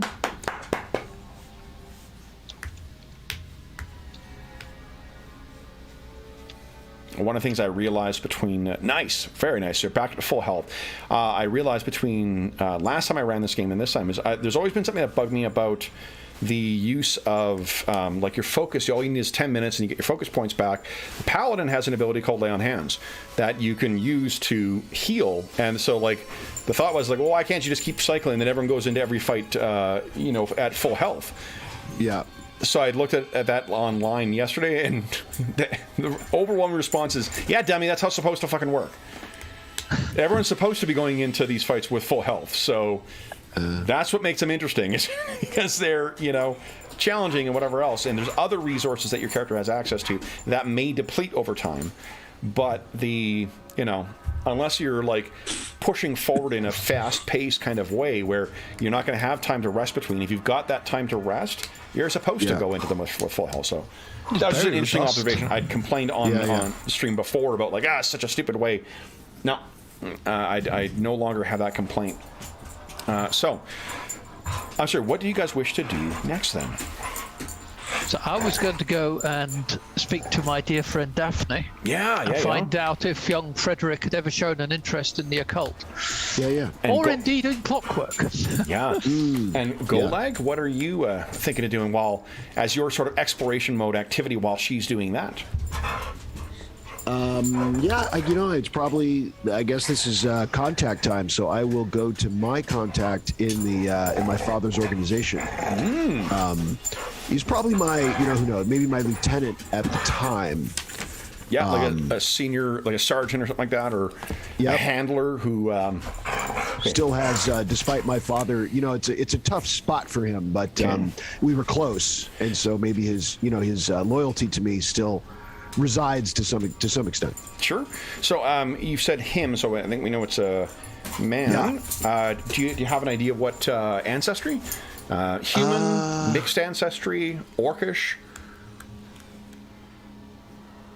I guess we'll go Orcish. We'll give him more ties to Golag, so he's one of the orcs in father's organization. Your father built up his fortune originally as a mercenary working for Paridar.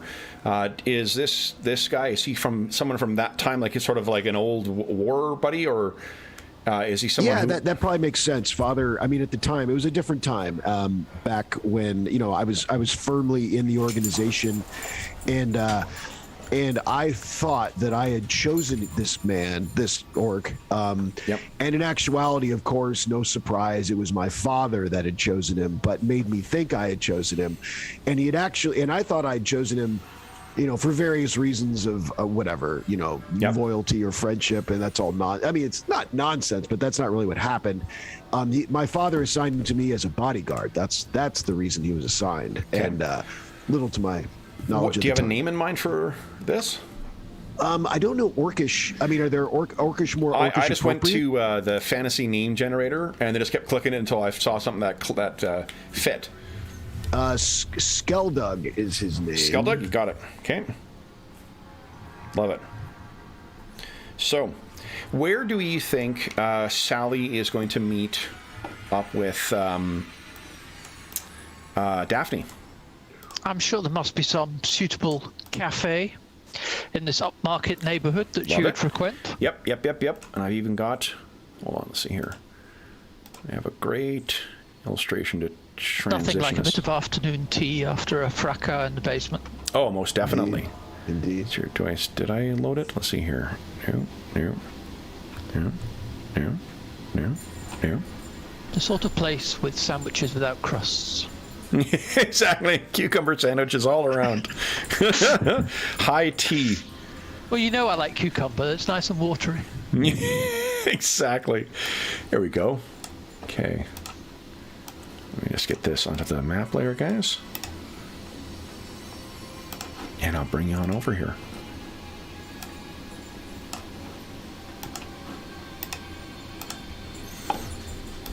And this is a lighter Ferris. Let's transition out of our creepy music back to our regular music here. So, this is it's all been a fairly long day. So it's probably like a mid-afternoon tease where you're meeting up with Daphne. Do you have a sense of what Daphne looks like? Very different from me, I think. Rather refined, blonde. Okay. Rather svelte, because I do mix with the svelte. Okay, so elegant. Yeah. So she sees you, and her immediate reaction is an exuberant kind of like Sally, and comes running over and darling, gives you a big darling. hug. You look wonderful and freezing. Come inside. We've got I have a table for us. And you and Daphne head in. And let's give us your. So this, I think you're gathering information from her. What is the thing that you're hoping to learn from her?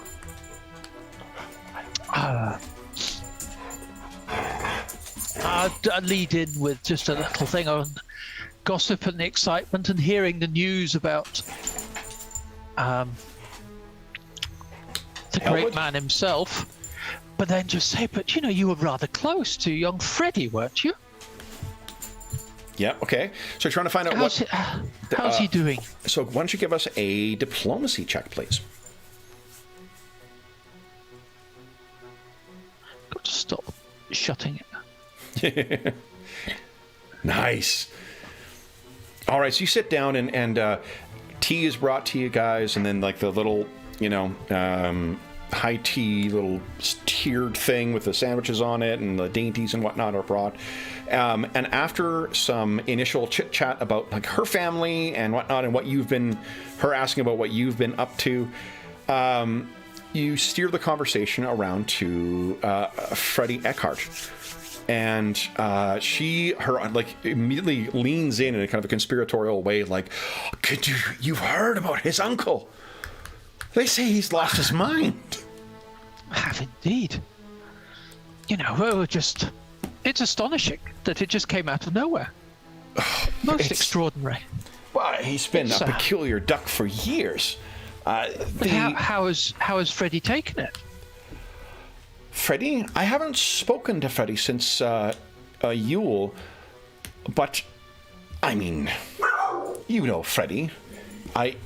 He would never say a rude word about his uncle in public. With the way that old Elwood has been, I would not. If Freddie is in his will, Freddie, I'm sure, would walk across jagged glass to ensure that he wouldn't say a bad word about his uncle, at least in public, but he hated the old coot. Surely you knew that.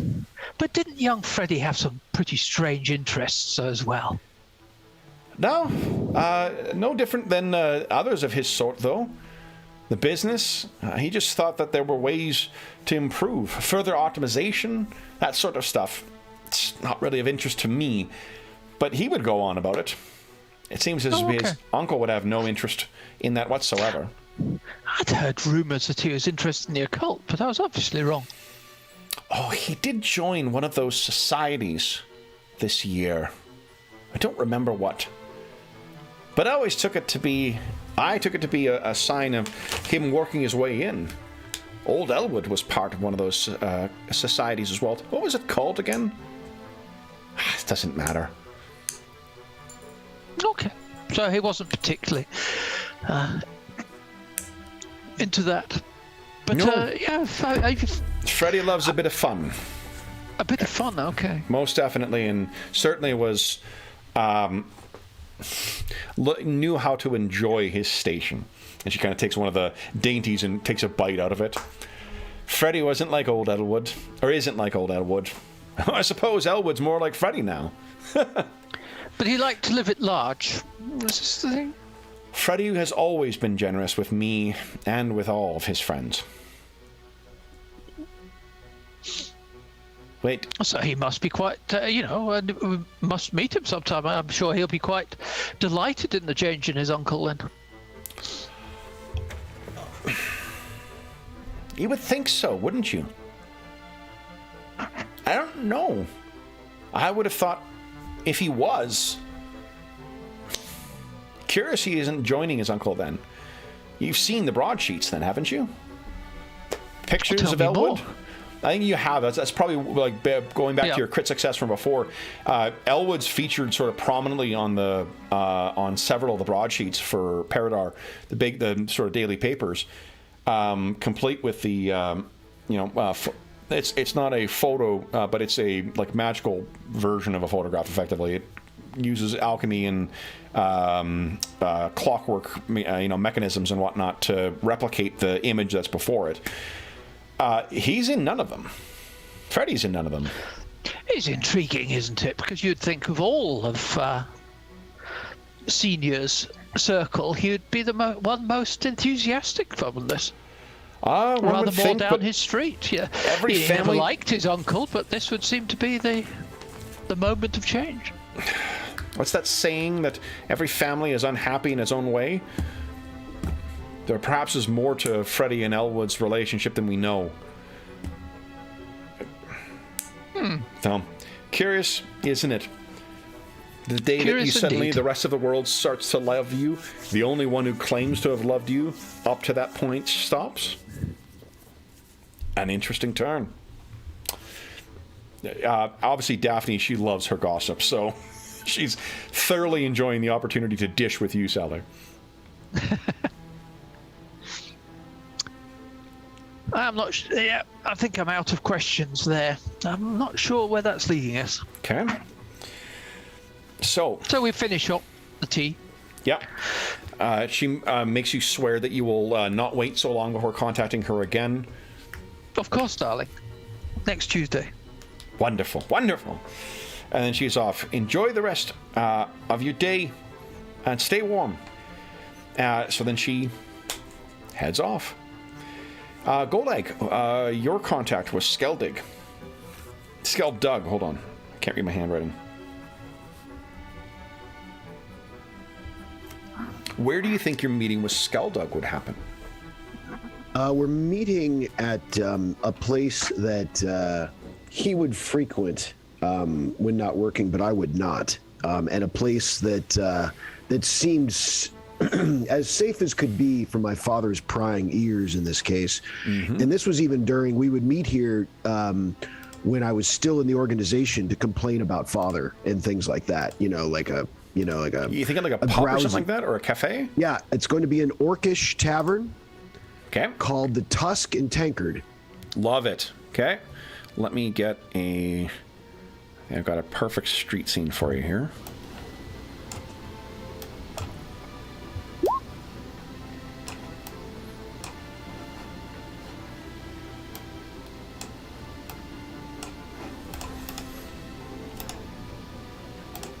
All right. So allow me to bring you guys over to here. Come on, you. Go. Here we are.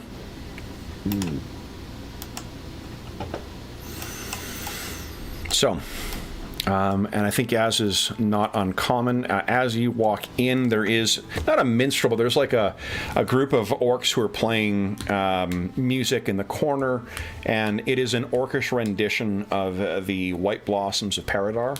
So everyone's sort of like, it's the jaunty kind of happy song that everyone sort of knows. It's the Frere Jacques of the streets of Paridar, as it were. Nice.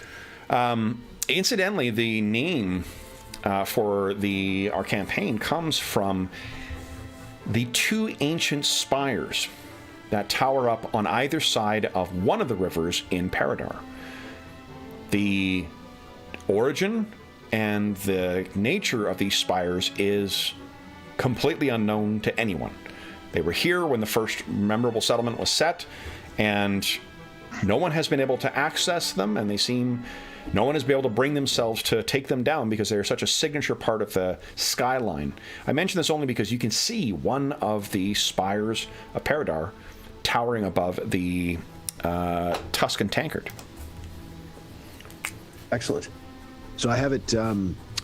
It's a blue collar orc tavern. Trying to get as far away from basically, unusually from society, and all that, everything that my father prizes. And we have our own table, the table we'd always sit at where we could see the entrance, like a proper, a good location, a little farther away from the other tables. And I walk in, and there's like classic orc. There's some arm wrestling going on over here. And, right. Yep. And someone's, smashing someone's face on something, but no one really cares. It's just part of the usual, And, and in I go, and I'm like, over I go to Skulldug. Okay. And I think you see as well, too, that there is Skulldug is talking to someone, a half-orc from the look of things, and in kind of a conspiratorial way, and he sees you come in and kind of says something to, the guy which you judge is like, okay, fuck off, I need to do something. And he's got a pint glass in front of him, one of those ones with like the dimples on the side with the handle on the on it, and he gestures for you to come over. What do you think Skulldug's like? Like, what's your relationship with this guy? Is he sort of a begrudging, mentor, or is he sort of a happy surrogate father? What's the relationship with Skulldug? I picture him as he's scarred because he comes from the mercenary side, and he was hired for his bodyguard skills more than managerial necessarily.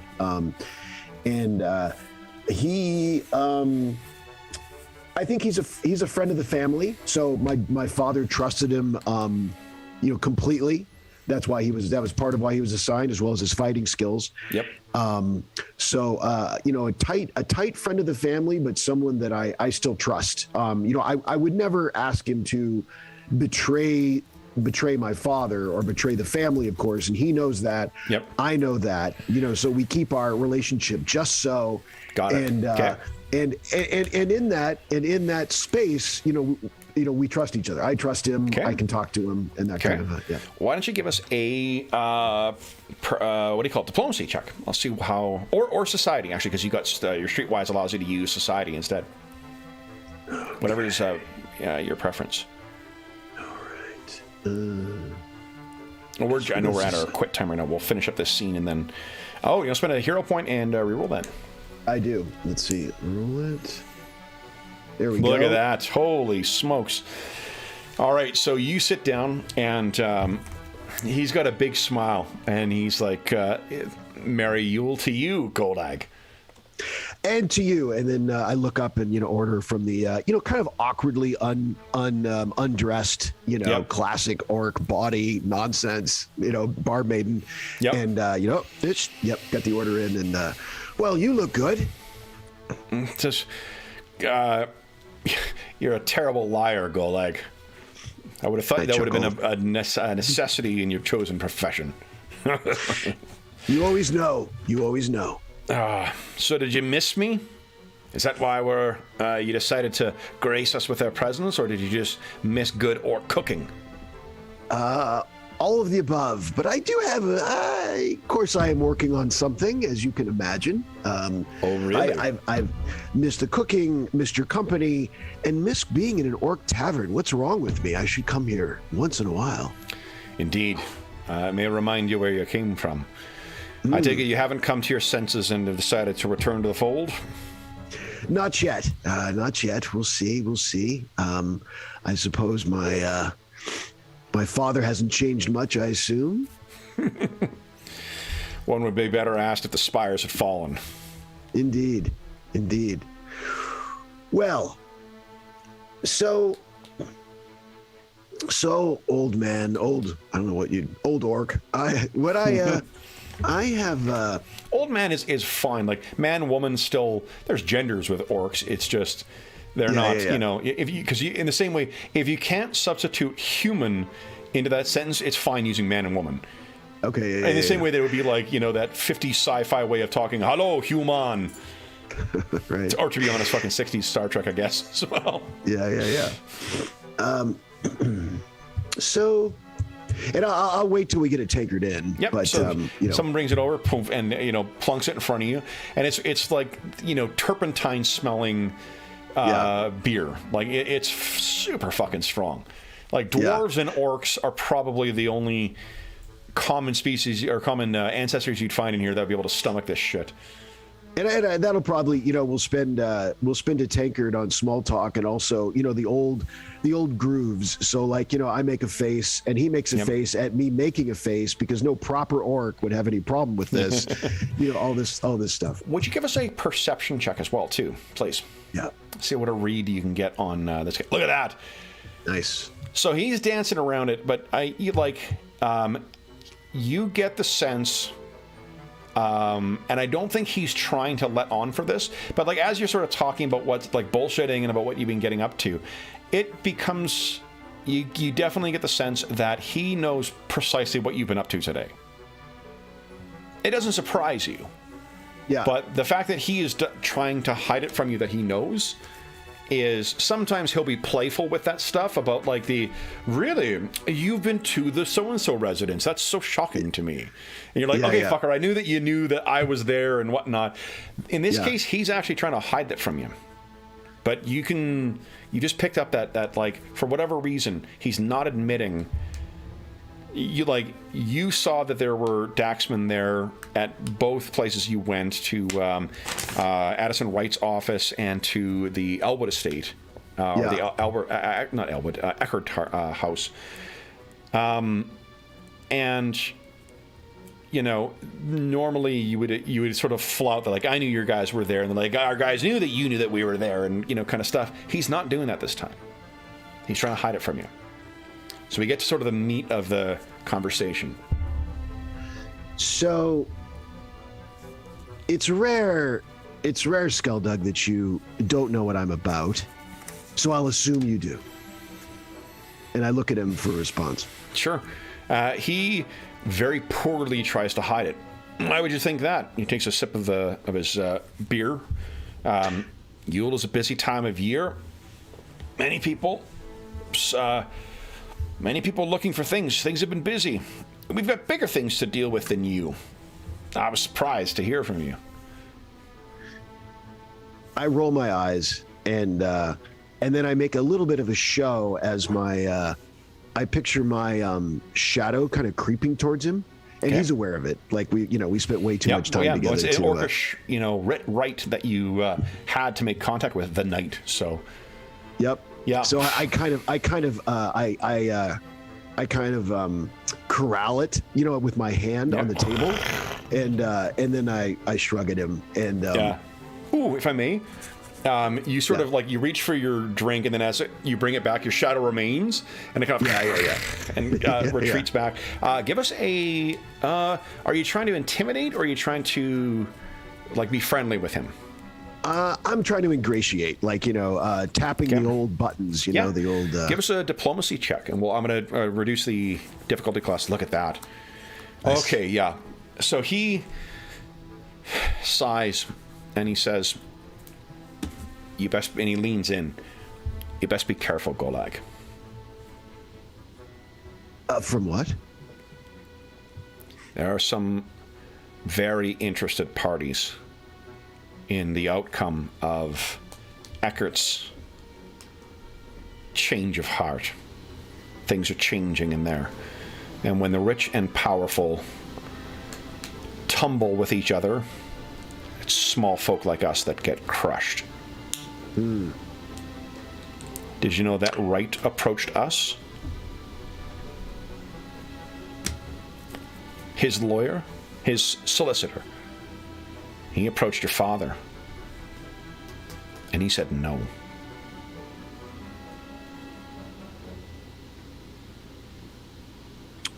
Do you think that was because he'd already been hired? Have you known your father to turn down a rich fool's money before? He takes a sip again. No, not unless, though, he was perhaps already secured from another party. Your father is an honorable man in that sense. A contract is binding. He winks at you the orcish way. So do you think my father avoided it because of the risk of the contract? The waters that your father swims in now have sharks, the likes of which I cannot fathom nor wish to. Whatever his reasons for it, I'm sure it's from his dealing with those kind. There is a game afoot here. It is beyond me to understand it. But your father seems to have a place to pay. A place to play in that game. We weren't watching you, mind you.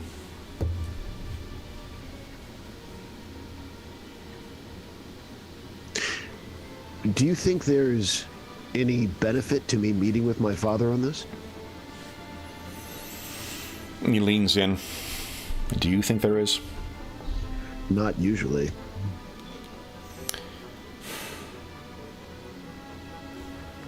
And certainly not if he's involved. Do you want to know something curious? Always. You haven't met with Dick Crockett, have you? No. You know I haven't. And he smiles. Then I take it you have not met his wife.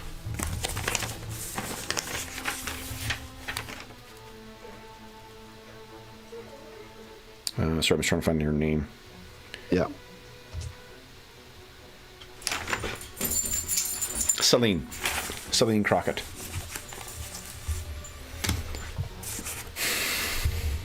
I suppose, then, you're not aware that Celine Crockett is a changeling. Really? And you would know that changelings are hag-blooded. Interesting. Isn't it? Anything further, Golag, or can we dispense with this talk and enjoy each other's company? Though, I'll understand if you have somewhere you need to be. So to make some effort to avoid conflicting with my father's interests, which I would most certainly prefer to do, does he have an interest in this that you're aware of?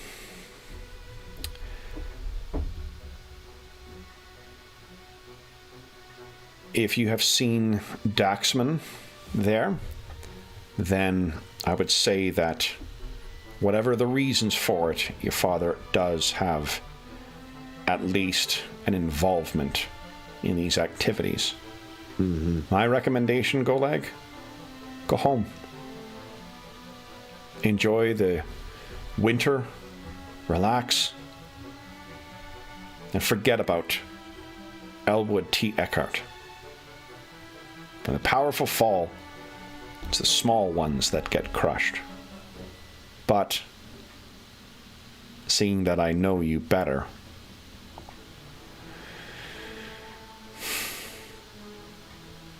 there is something afoot in Eckhart Industries. And he leans in. You're too young for this, and you grew up. But tell me, have you heard of the Harrowhaunts?